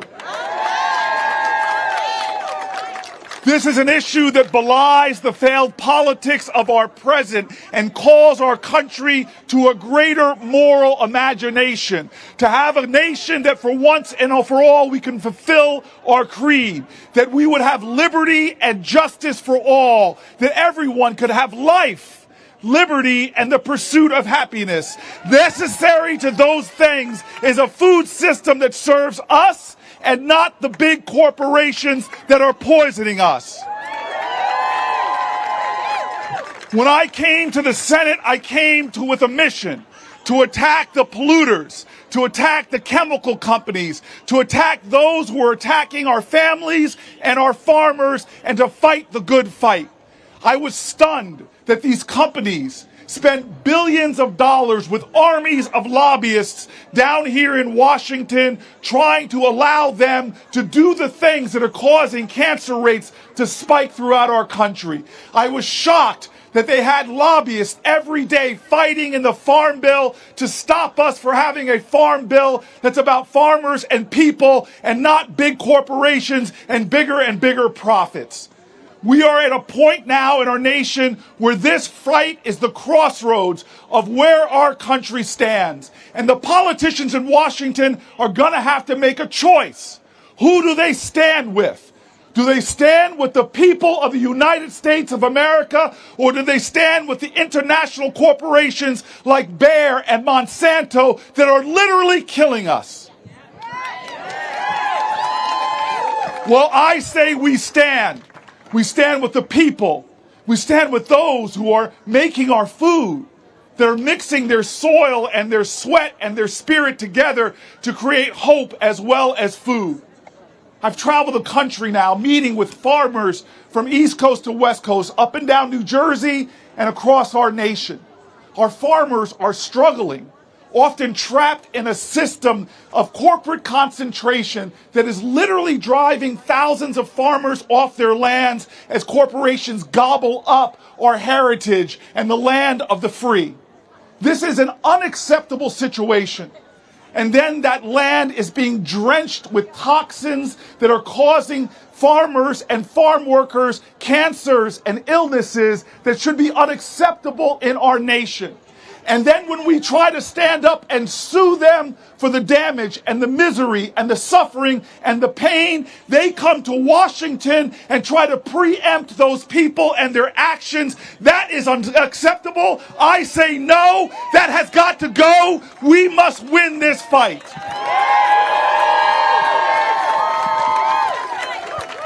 And so in this Supreme Court case, I filed an amicus brief. I was sent here in New Jersey to stand up for the 9-10 million people of my state. But today we gather together to stand up for all of America. This is a battle in the Supreme Court, but it's also a battle in the Capitol. I see now on the House side of the Capitol them trying to stick things in the Farm Bill that would do the corporate bidders work for them. To shove things in the Farm Bill that would try to stop people from having legal standing to sue for their rights. To try to stick things in the Farm Bill that would protect a broken system that is literally killing people around our country. This is a movement. Today we fight in the Supreme Court, but even after this fight, we have to continue to grow this movement. And I tell you, this movement is not one of hate. It has got to be one fueled by the love that farmers have for their soil, the love that parents have for their children, the love that neighbors have for their neighbors who are suffering from preventable cancers. This has got to be a movement that grows, does not divide, but multiplies. And I love the fact that consciousness is growing in our country. I love the fact that more people are seeing the urgency we have to have foods that are free of toxins and chemicals, to have more access to foods that are fresh and healthy, to support those people that grow and harvest our food, to have a truly just system that works for the people, not for corporate profits. Oh, a consciousness is growing in our country.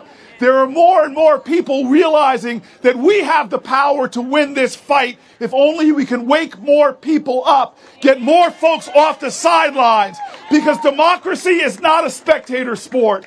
It demands action and engagement. It demands people standing up every single day and saying the clear, honest truth. The people should control Washington, not corporations and their lobbyists. Justice should prevail in Washington, not the evils of industries that are looking to exploit people. That we are a nation that demands to be free. And so it has been decades since I started this fight in a small community in New Jersey. Decades of fighting as a mayor and a city council person. Decades of fighting, even sometimes with my own party, to make sure that we fight at every turn to give people what should be an American birthright. That everyone should have clean water and clean air. That everyone should have clean, wholesome foods for their family. That we should have the power over one of the most sacred things that we do, what we consume, what we eat. We have a long way to go in this battle, but I want to tell everyone who's gathered here on the steps of the Supreme Court, a place that our generations before us, our ancestors came for justice, a place where people marched and fought and protested for justice. I want to tell everyone here who's weary.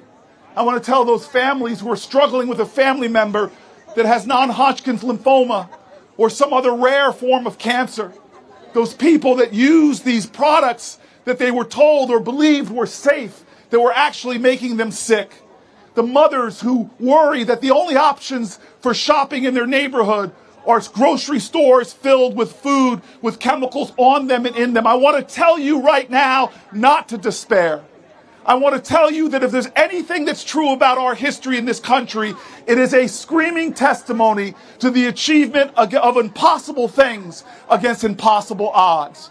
The history of this nation is a history of overcoming forces that wanted to divide us or suppress us. The history of this nation is a history of not people in Washington, but people bringing the fight to Washington and winning time and time again. I want to tell you right now, they may be rich, they may be powerful, they may have armies of lobbyists, but nothing can beat a people united. They will never be defeated. And so today we fight on the steps of the Supreme Court. Tomorrow we take it to the Capitol. Then we take it to state houses all around this nation. I believe we shall overcome. I believe the people will win. I believe that the poisons in our system can be gotten rid of, and the people truly can one day have a food system that is free at last. Free at last. Thank you, everybody. Let's continue the fight.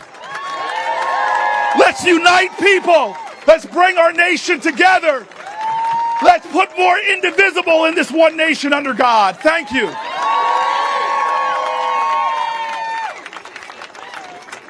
right. Woo! We just went to church. All right. So next up we have Stephanie Lacricchio. If I pronounced your name wrong, I'm sorry, Stephanie. She is the Senior Advocacy Manager at Children's Health Defense, where she empowers families to use their voices, hold powerful industries accountable, and make informed decisions about their children's health. Thank you, Stephanie. Let's go. Hello, everybody. Make some noise. We are here fighting for our children. I am here as a mom, as an activist who is completely fed up with big industry profits being more important than public health, specifically our children's health. Let's face it, our children are swimming in toxic soup, from the air that they breathe to the water that they drink to the food that is meant to nourish their bodies and instead is known to be laden with carcinogenic chemicals that are banned in other countries. Why don't our children deserve access to food that actually nourishes them and makes them healthy? It is time to draw the line in the sand, and that's why we're all here, to demand transparency, true informed consent about what goes into the bodies of our children, and the ability to hold big industry accountable, because we already know what happens when industry gets liability. We've all been down that road, and we cannot let it happen again on our watch. So it is time to stand up and to remember that the only thing standing between big industry and our children is all of you. So take a look around and remember, when it feels lonely, when it feels hard, when it feels impossible, that there is a massive force of parents, advocates, and people growing every single day that are truly ready to make America healthy again. And it will take each and every one of us being brave, being bold, being willing to stand up and do the hard things and be uncomfortable to make lasting, meaningful change where our children can grow up in a world that is not filled with toxic soup. So when you need a why, think about that. And I want everyone to take out their phones. We have an action alert that is live right now, so you can do something meaningful standing right here in front of the Supreme Court. If you text the message PVP, like people versus poison, just the initials PVP, to the phone number 55444. That will immediately give you a text message that will take you through our action alert that's live now on the Children's Health Defense website. These one-click actions are one way to do something. I encourage each and every one of you, when you get back to your respective homes, to make phone calls, to set up meetings with your legislators, to stay in their offices and in their faces in a polite and respectful way, to let them know that we are not going anywhere, and we will not stop until we have access to what a lot of other other countries have right now, which is clean food, free from glyphosate, free from toxic chemicals. We deserve better. Our children deserve better. Keep up the hard work. Stay strong and keep it going. Thank you so much.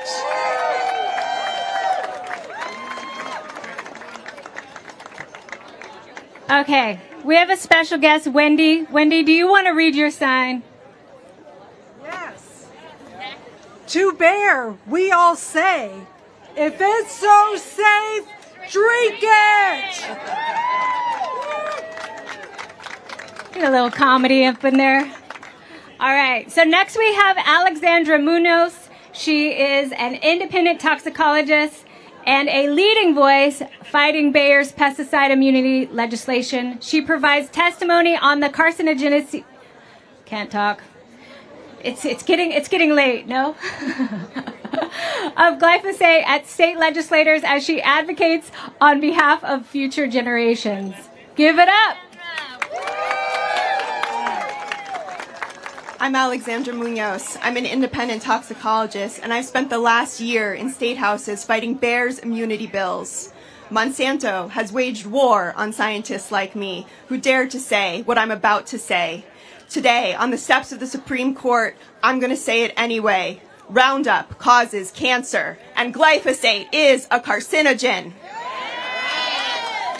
Glyphosate, the chemical sprayed on our food, on our parks, on the grass your children roll in, is a carcinogen. Monsanto knows. They've known for decades and lied to regulators in writing on purpose over and over again. And here's the truth that they were hiding. Glyphosate breaks your DNA. It causes DNA double-strand breaks, the kind of damage that can turn into non-Hodgkin's lymphoma. Hundreds of thousands of Americans have been diagnosed with cancer linked to their product. And in all that time, all that suffering, Monsanto refused to do the one thing that they could have done, put a warning label on the product. And right now, inside of the Supreme Court, Monsanto Bayer is probably twisting the truth, saying that the EPA has reviewed the safety of glyphosate hundreds of times and that their product doesn't cause cancer. But I looked into the data the EPA is using, and it's from the 90s. EPA is using animal studies from the 80s and 90s that Monsanto submitted to say that it doesn't cause cancer. And where's the warning about how glyphosate is found in 80% of pregnant women's urine and that it can alter sexual development? Did you know that pesticides can hijack hormones and destroy your fertility? Why do you think sperm counts are down by 50%? Pesticides and other toxic chemicals that should be regulated by the EPA are playing a huge role in the declining health and fertility in our nation. So if you want those things fixed, chemical exposures have to be reduced, and warning labels have to tell parents when chemicals can sterilize their children. But the EPA is captured by Big Ag and Big Chem. And the result is that parents aren't being warned about which pesticides give their kids cancer. And that matters because today, if the court rules in favor of Monsanto, then all of those labels that are missing warnings will become a liability shield for every pesticide company. That means over 57,000 pesticide products already on the market, and all future pesticides will be shielded from liability. And we're not just talking about farm chemicals, we're talking about chemicals used in the homes, like disinfectants, bug sprays, and your pet's flea and tick collars. This case is all about all of those chemicals getting immunity from failure to warn lawsuits. If the court rules for Monsanto, then they can sell you a product they know is harming your family without a warning, and you will have no recourse. That is not acceptable. We no longer consent to a system built on lies told by the pesticide industry. We no longer consent to corporate capture of our regulatory agencies. We no longer consent to poisons being sold without warning labels. It's time for the people over poison. Yeah!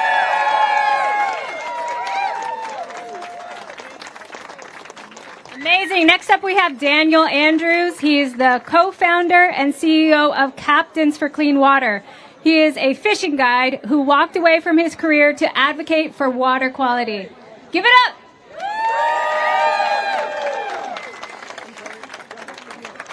Some of y'all may be wondering why I'm here today. The fisherman from Florida. I've spent the last decade of my life working on the largest ecosystem restoration project ever undertaken on this planet, restoring America's Everglades. we've seen tremendous progress because so many people have gotten involved. But this spring, we faced an issue in our state capital in Tallahassee, where powerful special interests, the sugar industry, the chemical industries came together and put forth a bill that would have limited our free speech, that would have allowed those companies to take us to court with one-way attorney fees. If they were to win, we would have to pay their attorney's fees. This impacted water management, pesticides, herbicides, farming practices. We came together with the movement of those folks that are concerned about the health. I met Kelly, Liana, Alex Clark, Alexandra, so many more, that we all stepped up and together we crushed that bill. It was killed. And you may not know, the state of Florida, the government of Florida, sprays 500,000 pounds of these herbicides directly into our waterways every single year. 500,000 pounds, the name of fighting invasive exotic vegetation that's thriving because of the massive amount of nutrient pollution that's entering the waterways. And I've got a message for everybody here on the health side. There are hundreds of thousands of fishermen and hunters that are frustrated, pissed off, and ready to join this fight with y'all. Many of them have no idea the health impacts of these in our food. Many of y'all have no idea the impacts that they see on a daily basis, watching airboats, helicopters spray the places that we love to fish, that we love to hunt in our great state. And together, this movement, we've seen the power of the people coming together. We're going to do that again. There's so much opportunity for us to expand this network, expand this coalition, and to all stand united for what is right. This is not a sprint. This is a marathon. Don't just show up today. Show up tomorrow. Show up next month. Show up next year. And do not stop until the version of America, the vision that we all have, is right there in front of us. Keep fighting. Keep standing up. And keep realizing there's so many of us coming from so many different angles that all want the same thing. God bless y'all. Thanks for being here today.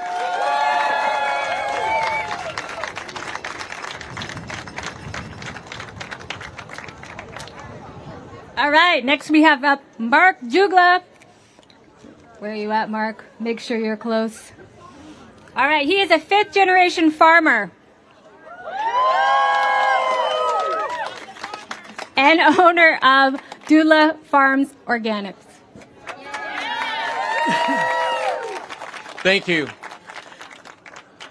I humbly stand before you today as an organic regenerative farmer from Wisconsin. And I'm here to confront the lie that's in front of us. For decades, farmers are told food must be cheap. Chemicals and synthetic fertilizers are necessary for high yields to feed a starving world. Yet, chemicals did not solve hunger.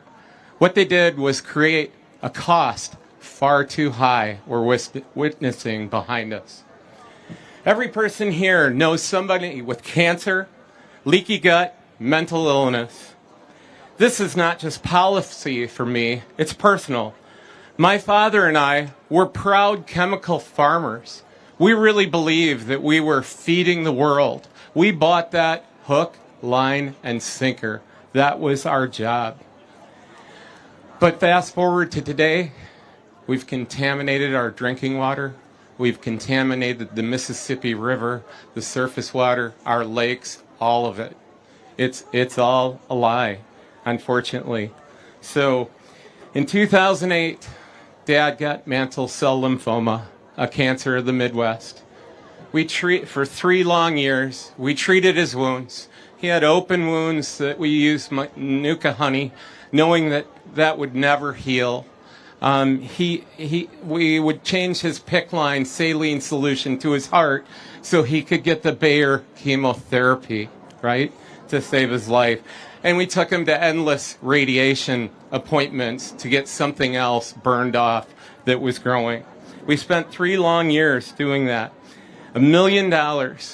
And my father lost his life at 72 years young. We transitioned 40 acres in his honor and have flipped the script. Today, though, your fellow chemical farmers are trapped. They're trapped by the Bayer's profitable hamster wheel of death, selling both the problem and then the solution. Scary. I'm not here just to raise concerns. I'm here to actually offer you hope. Hope. We need to force the USDA to support organic farmers, grants and loans and other things that can do. This will also pave an off-ramp for our fellow chemical farmers that need a way out of this hamster wheel. Remember, lasting change doesn't come from Washington. It comes from you, right? We, the people. So after transitioning nearly 1,800 acres, Doodla Farms Organic proudly brings 70 million servings of organic food to you. We are not only organic, we are Rodale ROC certified, we are Demeter biodynamically grown, and we are tested free. What does that mean? John Fagan at HRA Labs tests our product for 222 pesticides, including glyphosate and AMPA, at parts per billion. Our popcorn is non-detectable. We can do this. Farmers, though, only grow, sadly, what you demand. Send a clear message with your shopping cart. Please put in your shopping cart healthy soil. Please grab a river and put a healthy river in your shopping cart. Please put healthy bees in your shopping cart. Okay? Honor students that can live up to their God-given potential in your shopping cart with clean food. Soldiers that can be all they can be. Okay? And love. We need love for our planet. Okay? Only you decide my landscape that I farm. When you choose regenerative organic food, you are telling your farmer to protect the soil, the water, and importantly, our future generations. Not long ago, America faced losing our national symbol, the bald eagle. We banned DDT. So I ask you, will you have the same courage today to save our collective future?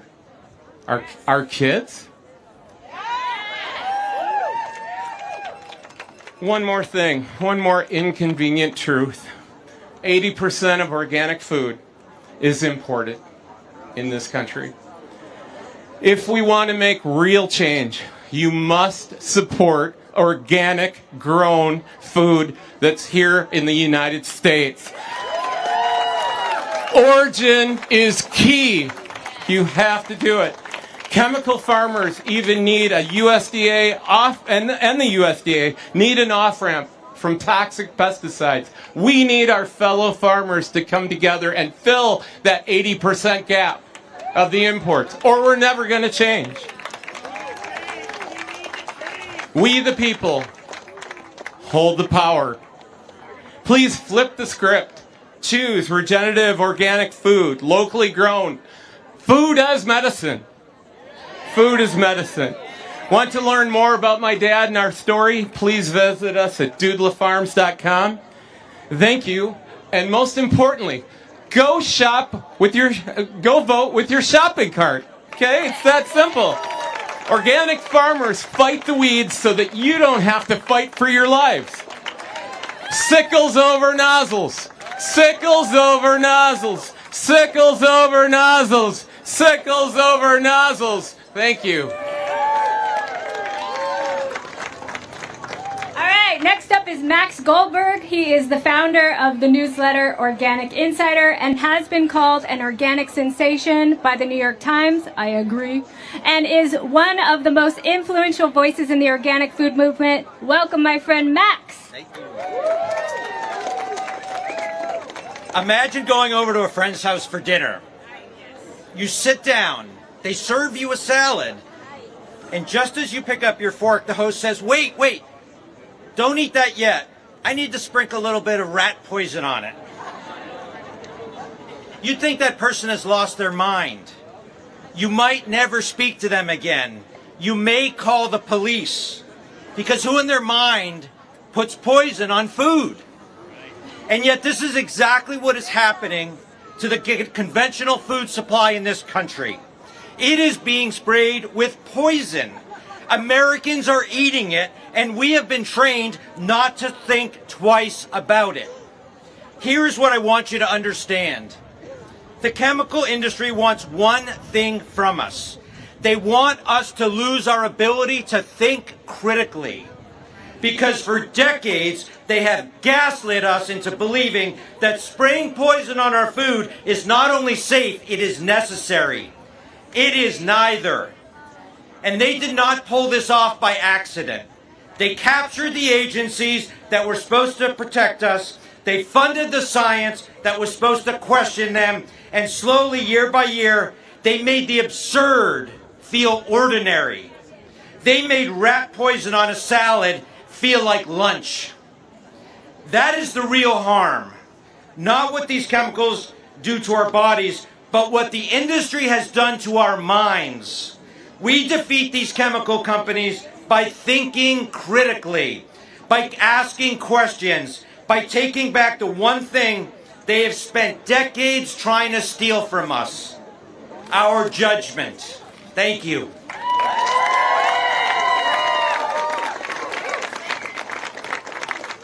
Amazing, Max. Thank you. Okay, we have Jason Karp up next. He is a co-founder of Hue Chocolate and Human Co., a shareholder activist, and a policy advisor who has testified in front of the Texas and U.S. Congress on how to improve the safety of the U.S. food system. Please give it up for Jason Karp.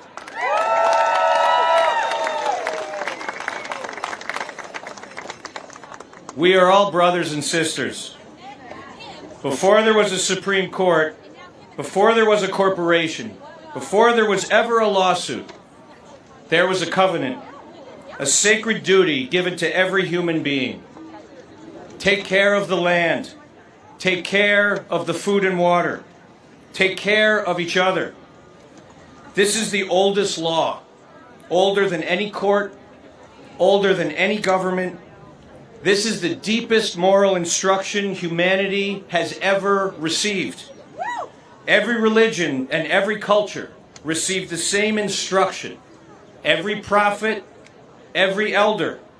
The land is not ours to ruin. The water is not ours to poison. And we should never knowingly harm people for the pursuit of progress and profit.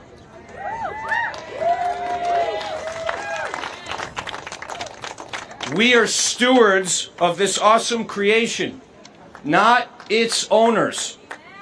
And somewhere in the last 100 years, in boardrooms and in this very city, we forgot this sacred duty. I know who is hearing me today. To the business leaders in this crowd, I speak as one of you. I have sat in those rooms and I understand the dilemma. You know what your products do to our children. You have read the studies that you do not show your shareholders.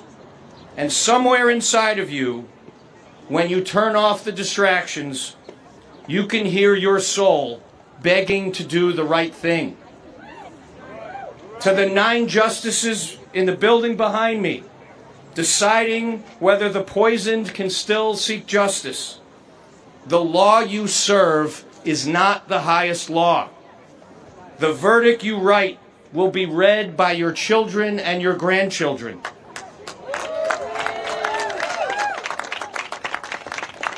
To the lawmakers listening, those who will shape the next farm bill. What you sign will outlive your career, your party, and your lobbyists, but it will not outlive the children who eat the poisoned food. We all know something is deeply wrong, but there is still time for redemption. A court can correct itself, Congress can choose differently. What was broken can be rebuilt by those who are willing to do the work. You do not have to be remembered as a poisoner. You do not have to be remembered as the Congress that sold our children for better crop yields. You can be remembered as one who honors this sacred duty.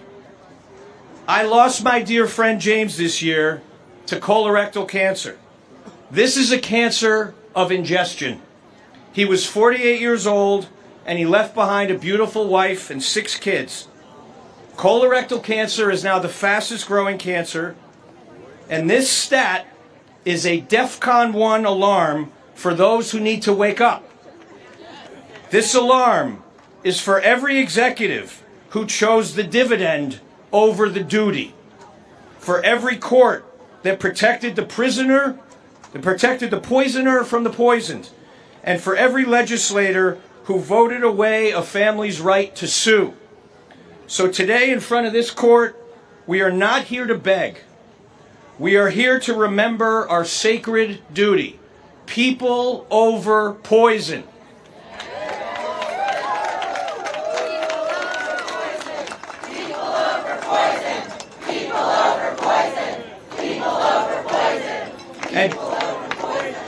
And to those who have broken this duty, in any office and in any boardroom, there is still time and there is proof that it can be done right.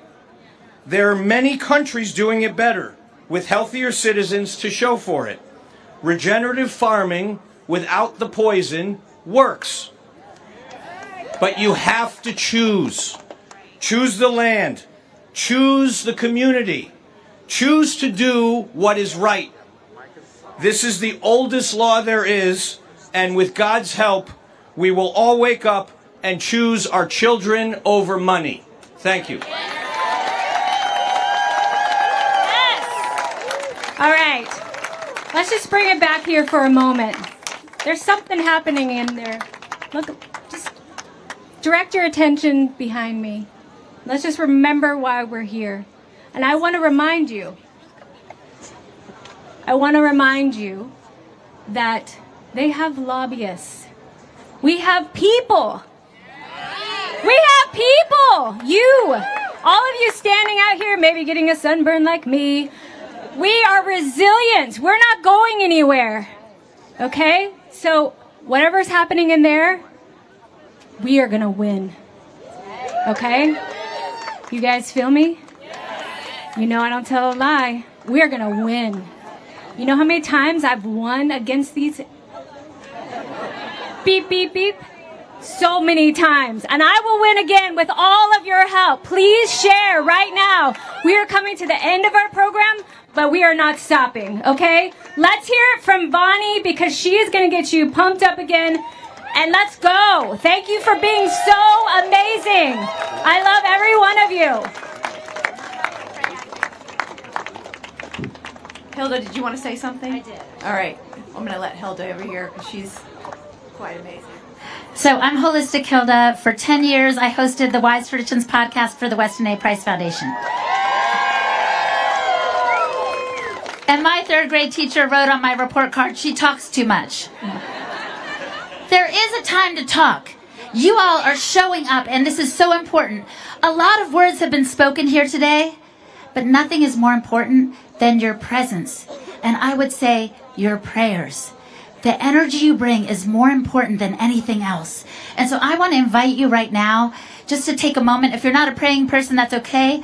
Close your eyes and envision a world where children are gloriously healthy, where the land is rich and abundant in organic matter, where the skies aren't covered by pesticide clouds and geoengineering, where the plants and the animals are living their happiest and healthiest, best lives, and where they give their lives so that we can live.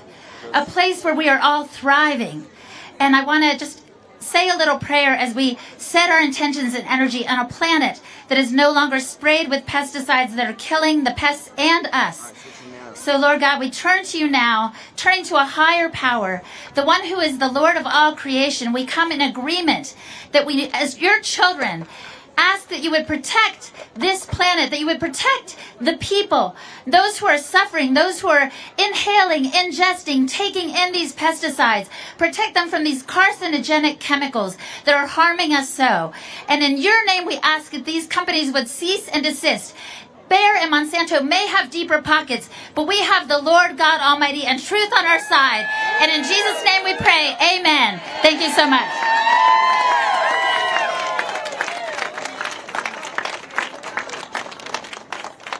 Christina Bayer is here, and she wants to speak as well. She is a toxic exposure survivor, a trial lawyer, and the founder of Just Well Law. We're so excited to have Christina here. Come on, Christina, let's go.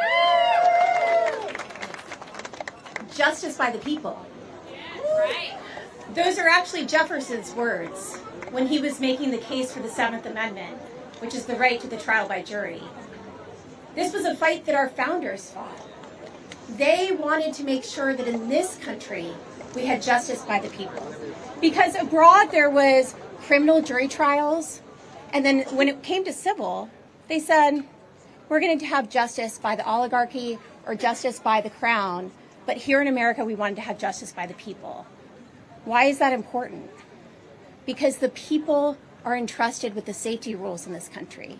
That's what justice is for, that's what juries are for, and that's what they have been doing for now centuries. Justice by the people. Adam said the jury is the heart and lungs of liberty. Let's make this clear. When President Trump declares immunity, it's against the Constitution. It's a declaration against the Constitution. When we try to claim immunity, we're taking the justice from the people. It's contrary to our founders. It's contrary to the Constitution, and we won't stand for it. I represent thousands of families now. I was sick, and I started a firm to help other sick families. And what I know to be true is families have the right to expect safe food. Families have the right to expect safe air. Families have the right to expect safe water. And what I know to be true is that it is not greedy to bring claims. It is brave. And there are thousands of families around the country who are rising up and saying, no more. You will not poison us with immunity. No more. We are going to rise up. We are going to bring the claims, and we are going to prevail. So that's what this is about. Justice for the people, justice by the people, and safety for the people. Thank you.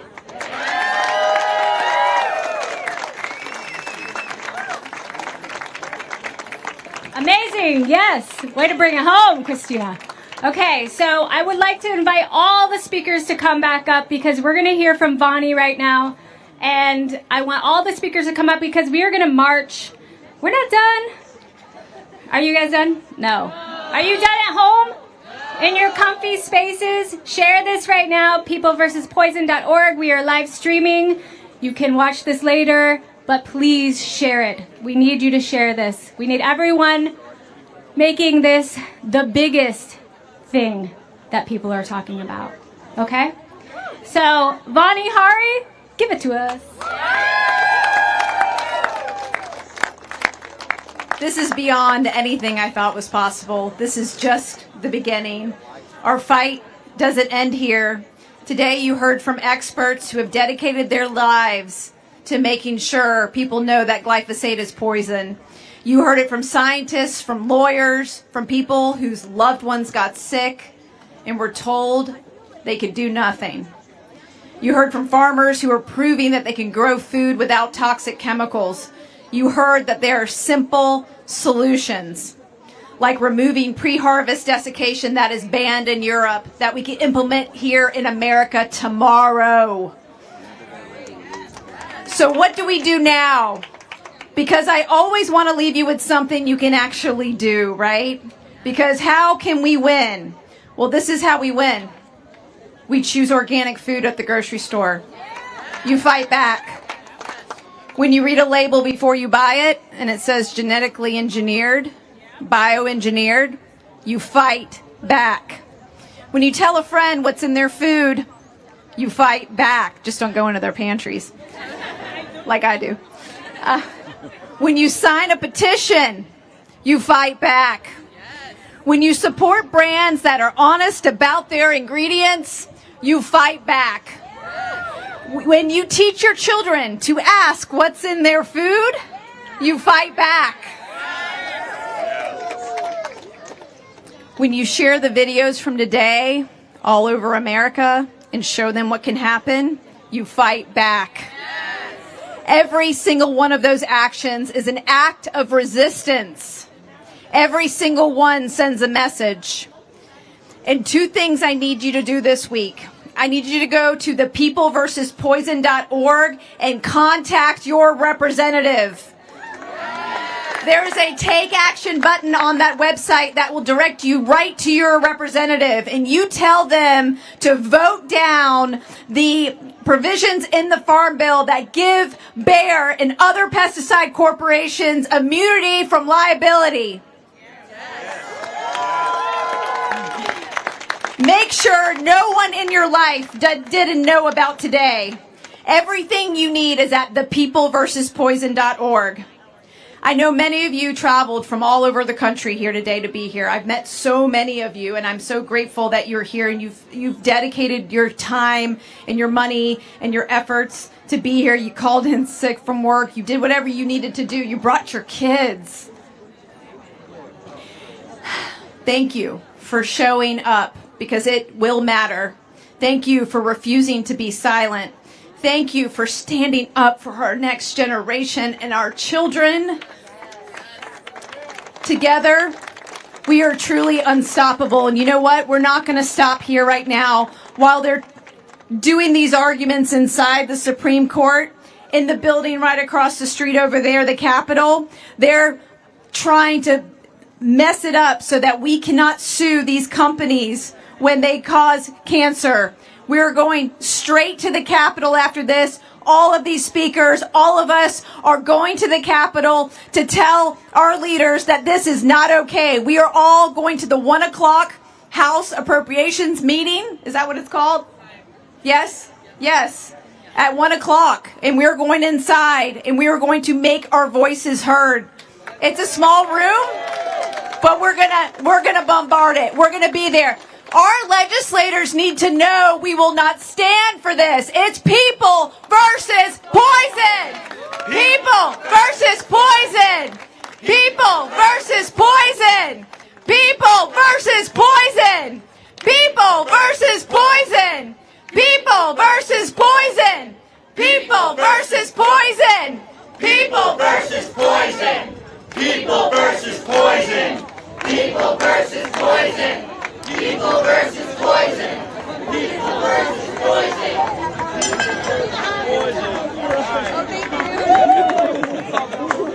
Hey, how you doing? Good. All right. God bless you. People versus poison. Talk to anyone on this crew. They'll get you the information you need. This is my crew. Don't follow them yet. People versus poison. People versus poison. People versus poison. People versus poison. People versus poison. People versus poison. People versus poison. People versus poison. People versus poison. People versus poison. People versus poison. People versus poison. People versus poison. People versus poison. People versus poison. People versus poison. I'm Officer Maternal, United States Capitol Police. I see you guys are exercising your First Amendment right to protest. Sorry about that. Fantastic. So you guys cannot protest on Capitol Hill. You can't march, right? You guys, did you get a permit for any of the areas? Or what's the deal? We are just walking to a meeting. Okay. So you can't. Keith, shake your head. Yeah. Okay.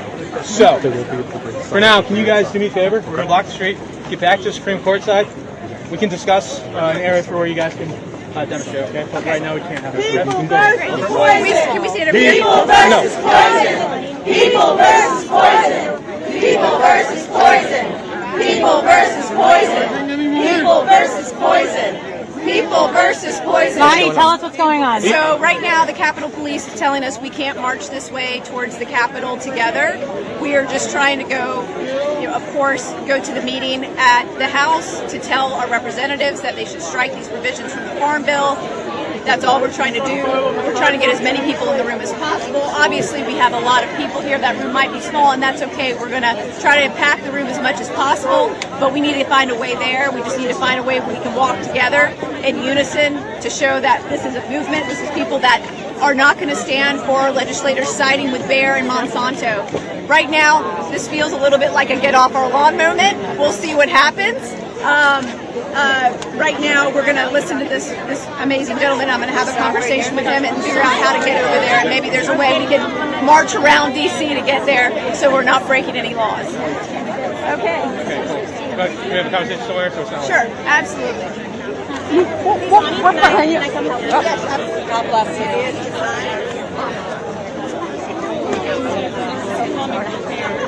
Follow him. Yeah. We're following. Genetic engineering. Today is the last day that USDA is accepting public comments on regulations. They're asking to not use genetic engineering records. Only 5 people have made a comment. 5 people all over the world. These people, I send them certified letters and I say, all these people, I send them letters and be like, tell the people this. And they won't. We're literally going to hold signs. Messages, all sorts of stuff. But, you guys are aware of protesting? This talks about HR 1897 and how it works. Yeah, we're not going to be inside the building. The USDA APHIS, the top blog post on this website, that's the one with the link with the regulations right down. And you can read, it'll say how many people have done. Submissions, there's only 5. That lady needs to do it. She'll fill her calories. I'm with the HighWire. They don't. I think they actually work for the opposition. They don't want pesticides. They want to do genetic engineering. That's why we're not saying that. But it is what it is. They want it. And if you give somebody a certified letter, No. We have to see the rights. And we have the right to Do they want me to roam some? And Or like to so, how is it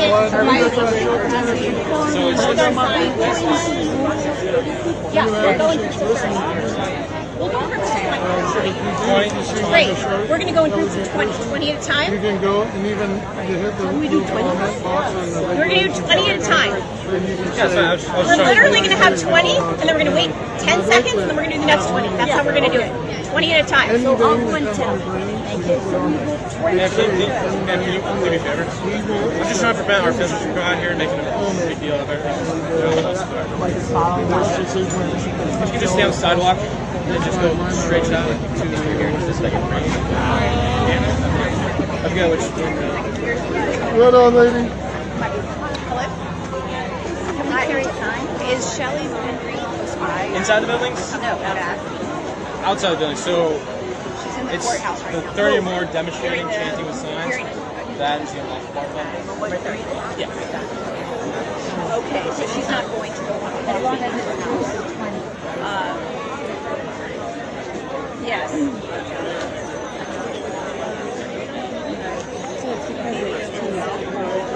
It's going to be later.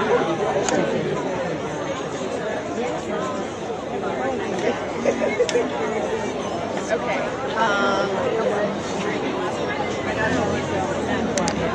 Okay, because the rally is March to Capitol, we got discussed by the police, and so now we suggest should we march there? Thank you. I'm going to be on camera at the HighWire.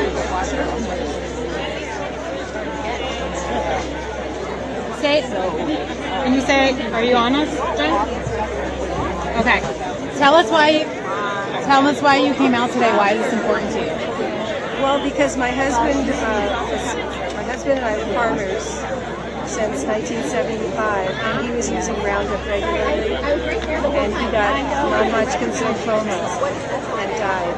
Oh yeah, you were speaking earlier. Yeah. So what does this mean to you, like all these years later? Well, it's shocking to me that there's legislation being proposed that would protect these chemical companies from being prosecuted. I mean, that's not the American way. You know, we're supposed to have the right to be told the truth about products that are being sold to us, and if they harm us, we're allowed to sue them and hold them responsible. Did you ever think that we would get this far? Because you've been dealing with this for years. And no one was talking about it. Yeah, well, I think we are making progress, but this is a new development on the part of Bayer, Monsanto and Bayer, to try to protect themselves because there are so many lawsuits that are pending. And there have been a lot of lawsuits. And they're trying to get themselves immune from any more lawsuits. And it's not going to work. I can't imagine that it would. What do we do moving forward? Like regardless of what happens in the Supreme Court today, what do we do as a people moving forward? We keep standing up and keep counting, keep protesting. Let our elected officials know that we won't stand for this. I mean, it's ruining our country. The bees are dying. People are filled with glyphosate. It's in breast milk. I mean, in breast milk. I mean, and like one person pointed out, it's on the golf courses and in parks where we're putting our children down to play. I mean, there's something wrong. And other countries are taking a stand to ban this product, glyphosate, and we need to be doing it too. Why aren't we? And it's because the EPA is in bed with these chemical companies. They're supporting the chemical companies, not us. Thank you so much for being here today. Thanks for speaking with us. Vani, back to Vani.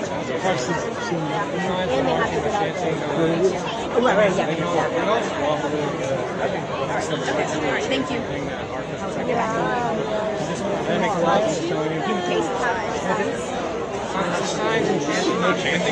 I'm going to be over there.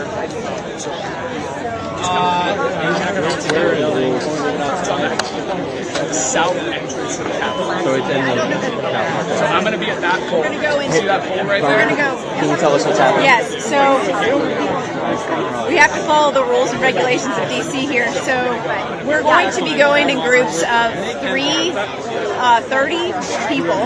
So we're going to take 30 people down the street, wait 10 seconds, and take 30 more, so that we're not breaking any rules.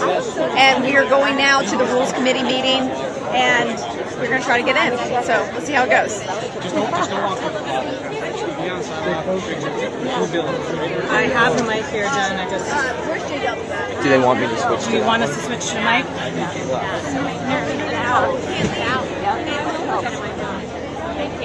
MCGOWELLF.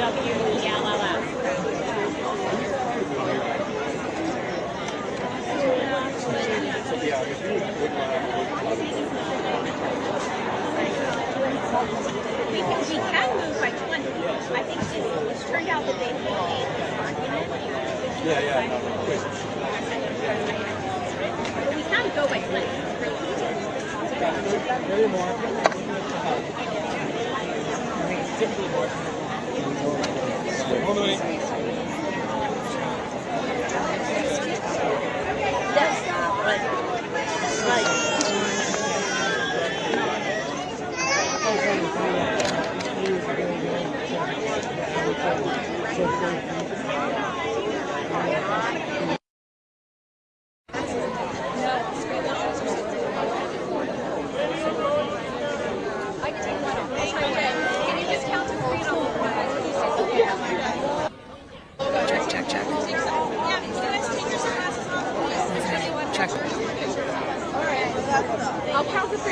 Check. Close your eyes and then when I say three, open. 1, 2, 3.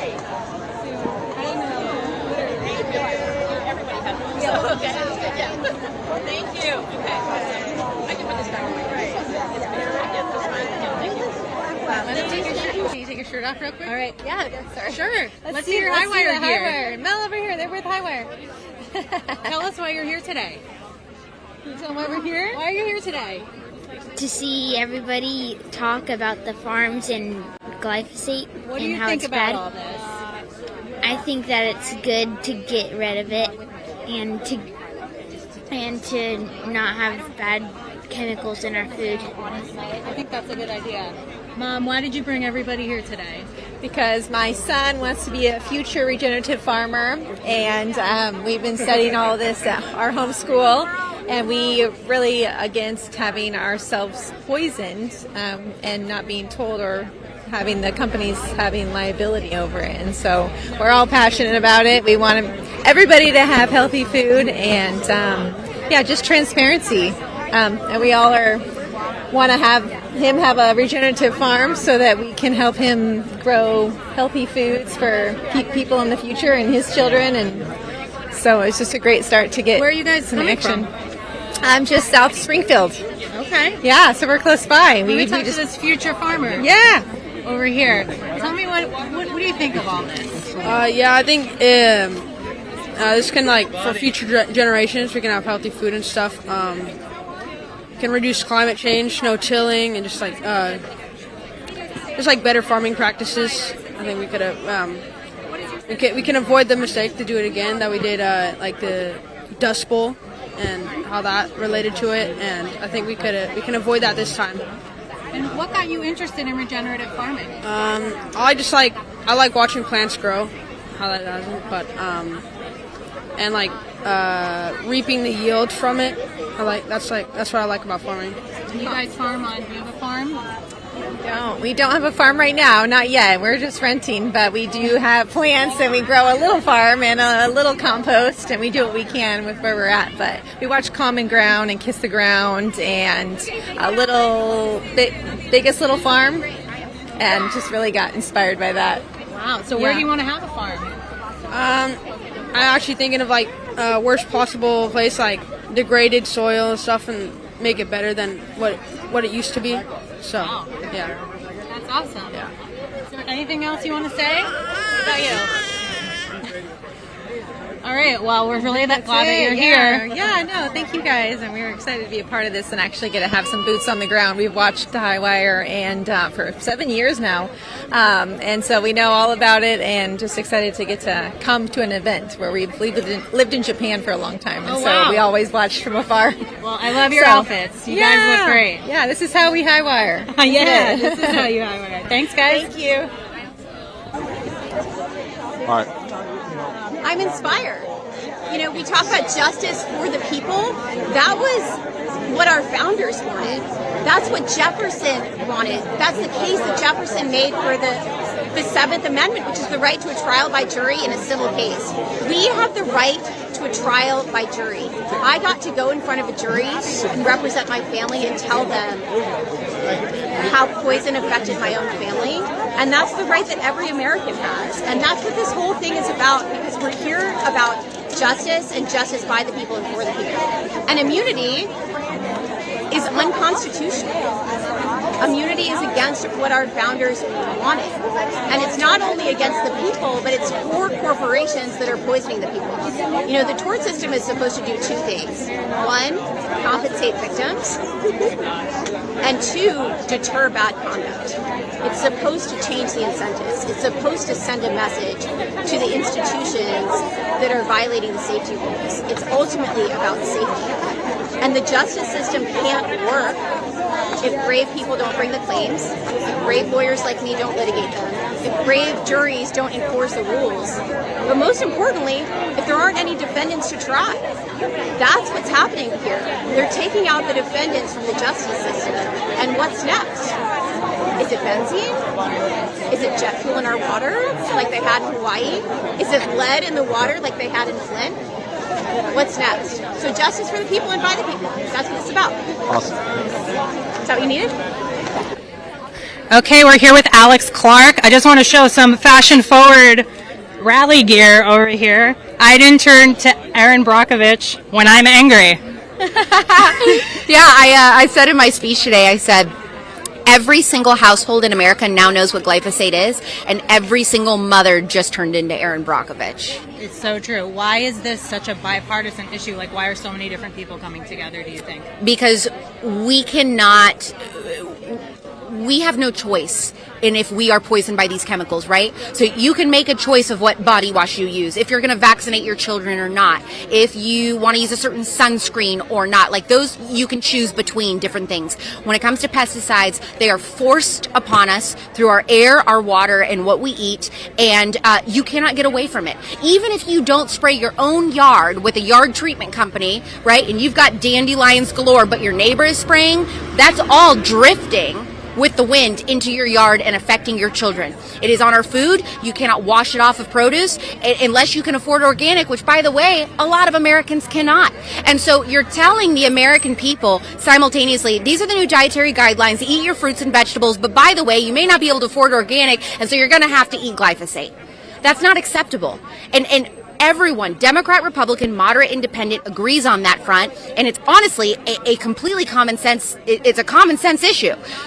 It should be common sense to say, if you are going to insist on poisoning us, then we should be able to sue you if you make us sick. Absolutely. So whatever happens in there, what do you think we do? Like, what is your advice to people moving forward, no matter what the outcome? Well, no matter what the outcome is, we have to keep speaking up and doing our best. And I mean, look, we overturned Roe v. Wade, right? Like, who knows? Who knows what's in the future? But as soon as we stop talking, they keep winning. Totally. And what is your message to the people in the Supreme Court making these decisions right now? That you are talking about children's health being on the line, and these children cannot get away from these pesticides at their parks, at their schools, in the cereal that they're given in the morning. Even if it's fruits and vegetables, they are inundated with it, and they are sick. And you have farmers and families that are gravely concerned about having legal recourse, being able to sue if they are made sick by a foreign chemical company. That's the biggest thing. These are foreign chemical companies who don't even make the same formulas for their own countries or put it on their own people, but they make it and they send it to America to use on our people. That's biochemical warfare. Okay, thank you so much for being here. Thank you. Thank you. Good. It's great turnout. Yeah, good turnout. All right, here we go. Okay. All right, you want me to just talk? Yeah. Okay, well, I have a lot to say. So we're here at the Supreme Court, and actually the thing that struck me the most is a conversation I had with Thomas Massie, who spoke here at the rally, and that conversation was about how we can make a difference and truly have meaningful action on this issue. And I asked him one question. I said, can we really win this? And he said, we can win this. When the people actually use their voice and they're talking to the legislators and their congressmen and making sure that we're holding them accountable, that's how we can win this issue and how we can make sure that we're moving it forward. So I thought that was really profound. And then also he said, too, that there's a possibility that he might lose his race, his re-election race to run, his race to run for Congress. So I think what's crazy about that is Thomas Massie and all the people here are a representation of being for the people, and it's a reflection of if someone like that can lose their race, they're standing for the people. There's something wrong with our system. I think it's broken, and it takes us, the people, making sure that we're holding everyone accountable so that we're the ones that fix it. We can't leave it to a congressman or leave it to even the Supreme Court to do what only we can do. And I think that's the message, is that the people are the most powerful. The people are the most powerful voice and the most powerful action, because it's us moving any issue and making sure that we're protecting our kids, making sure that we have cleaner water, clean air, clean food, clean soil. And it was phenomenal to see everybody coming together. And it wasn't about party lines. A lot of times these issues become very politicized, and what was amazing is it wasn't about party lines. It was about the people. So I loved it. It was phenomenal. Really, really powerful messages. Amazing. Thank you. All right, was it good? Appreciate it. All right, we're here. I see some more HighWire gear, so I decided to come over and see what brings everyone over. Say hi. Hi. So, what are we doing here today? Well, we're people versus poison, but also for our kids and grandkids and for the future of humanity. Where are you coming from? New York. Pennsylvania. Okay, some East Coasters. Why is this such an important issue to you? My kids and grandkids. So I have, 2 grandkids and then my children, and trying to spread the word and want them to be healthy. And what we put in our body is so important. So that's our medicine. And if we feed our body the right things, we're going to be healthy. So this is huge. It's a huge time in our life. And I want to make sure that they're aware of what these companies are, capable of, and not to just trust the system, not to trust the labels, and ask questions. How do you guys fight back against glyphosate in your own personal lives? I buy I'm sorry. I purchase organic because you food, like she said, food is medicine, and you survive without food. And if you eat this, you're going to be poisoned, and you're just going to be fighting chronic conditions. So you have to eat organic, but it's more expensive. So it shouldn't be that way. You choose your health or you choose paying your bills. It's not fair. And then for them to get away with poisoning people, that they're trying to let them just slide and not pay for people who have already been damaged. And, it's deceptive marketing too. It's not even telling you that it's poisonous, that it can cause cancer. You can pick it up at Home Depot and just spray it on your lawn, and your kids are out there, your dog's out there. That's your own use of it, but we don't have any control. I don't grow my own food, so we don't have control over what we're eating, except if you buy organic, and even then it's, Have you guys noticed in your own lives, like the rise in cancer? Yes, absolutely. Anyone want to speak to that? Anyone have a family member or a personal story? We have a family member that lived near a horse farm that they sprayed pesticides. We don't know what it was from, but we believe he died at 59. That contributed to it for sure. And that was and it's all around us. So we have it sprayed in communities all the time. I was just thinking this week with apartment complexes near us that are spraying. So they have no clue. They have absolutely no clue what we're talking about. They think we're crazy. So just getting the word out there is. This has helped us get more excited about, even more excited. But sometimes we look crazy, but we don't care. We speak it, so because it's the truth and make people aware of it. Yeah. What's that? Are you surprised by the crowd out here today? Not at all. Yeah. Not at all. No. She would like to say something. What would you like to say? I would like to tell all the kids out there that they should also join their parents and join in the fight because it's for their future. Why is this so important for kids to get involved now? I feel like a lot of kids could have a big impact on the subject and the matter, and the more kids, the merrier. Great. So you think that kids need to start speaking out? Definitely, 100%. Yeah. Okay. Well, thank you guys for being here. Thank you. Thank you for watching the HighWire. Yeah, of course. That was a blessing. What a blessing. Thank you. We love you. He's right behind you. Hey guys, we're ready to head over to the Capitol. We're going to try to go to the Rules Committee meeting at the House where they're going to determine whether these amendments for the Farm Bill make it in or not. We're trying to strip all the pesticide liability language. Let's go. All right, we're going to be going in groups of 30. So people who want to get in the room. Please stay on the sidewalk.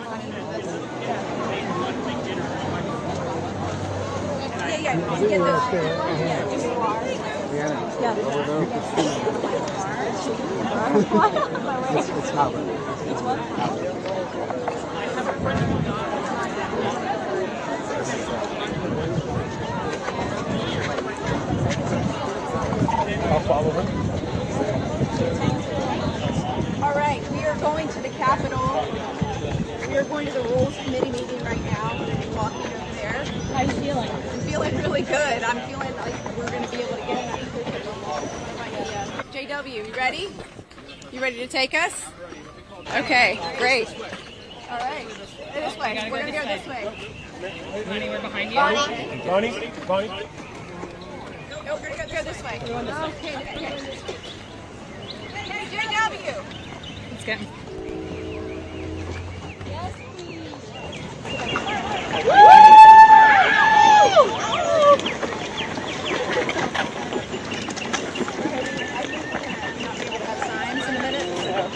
No signs. No signs will be allowed. No signs. No food, no water, please.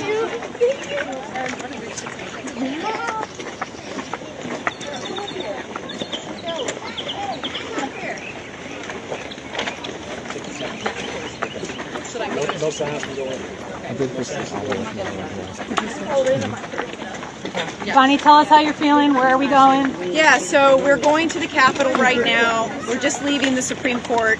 We heard that there was a little delay on the Supreme Court case, that it's taking a little longer.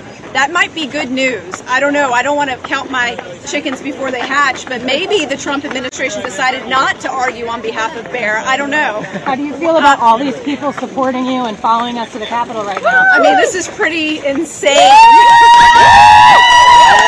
We are here right now, marching to the Capitol in Washington, D.C., making our voices heard. It's people versus poison. People versus poison! People versus poison! No chanting. No chant. We can't chant. We're not supposed to have signs. We gotta follow the rules. We gotta follow the rules. This is how it is. This is going to be a day that goes down in history. We are going to make our voices heard. We're going to be going this way. And only a few of us will be able to get inside. Everybody will have to file in on the line. Okay, we're going to have to get in on the line here. Only a few of us will be able to get inside. But this is where the march ends today, but this is not where our fight ends.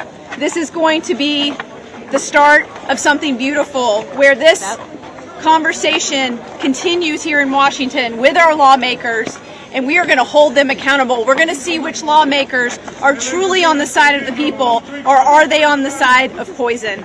Thank you so much, everybody at home. Go to thepeopleversuspoison.org. Sign up there. RSVP like you were there, so we can get you on the email list. You can press a button that says take action and contact your representative today. If you're watching this live, contact them today and tell them no pesticide liability shields in the Farm Bill. Thank you so much.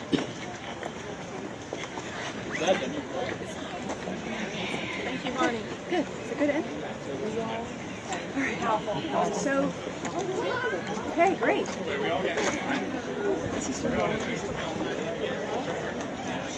What's going on?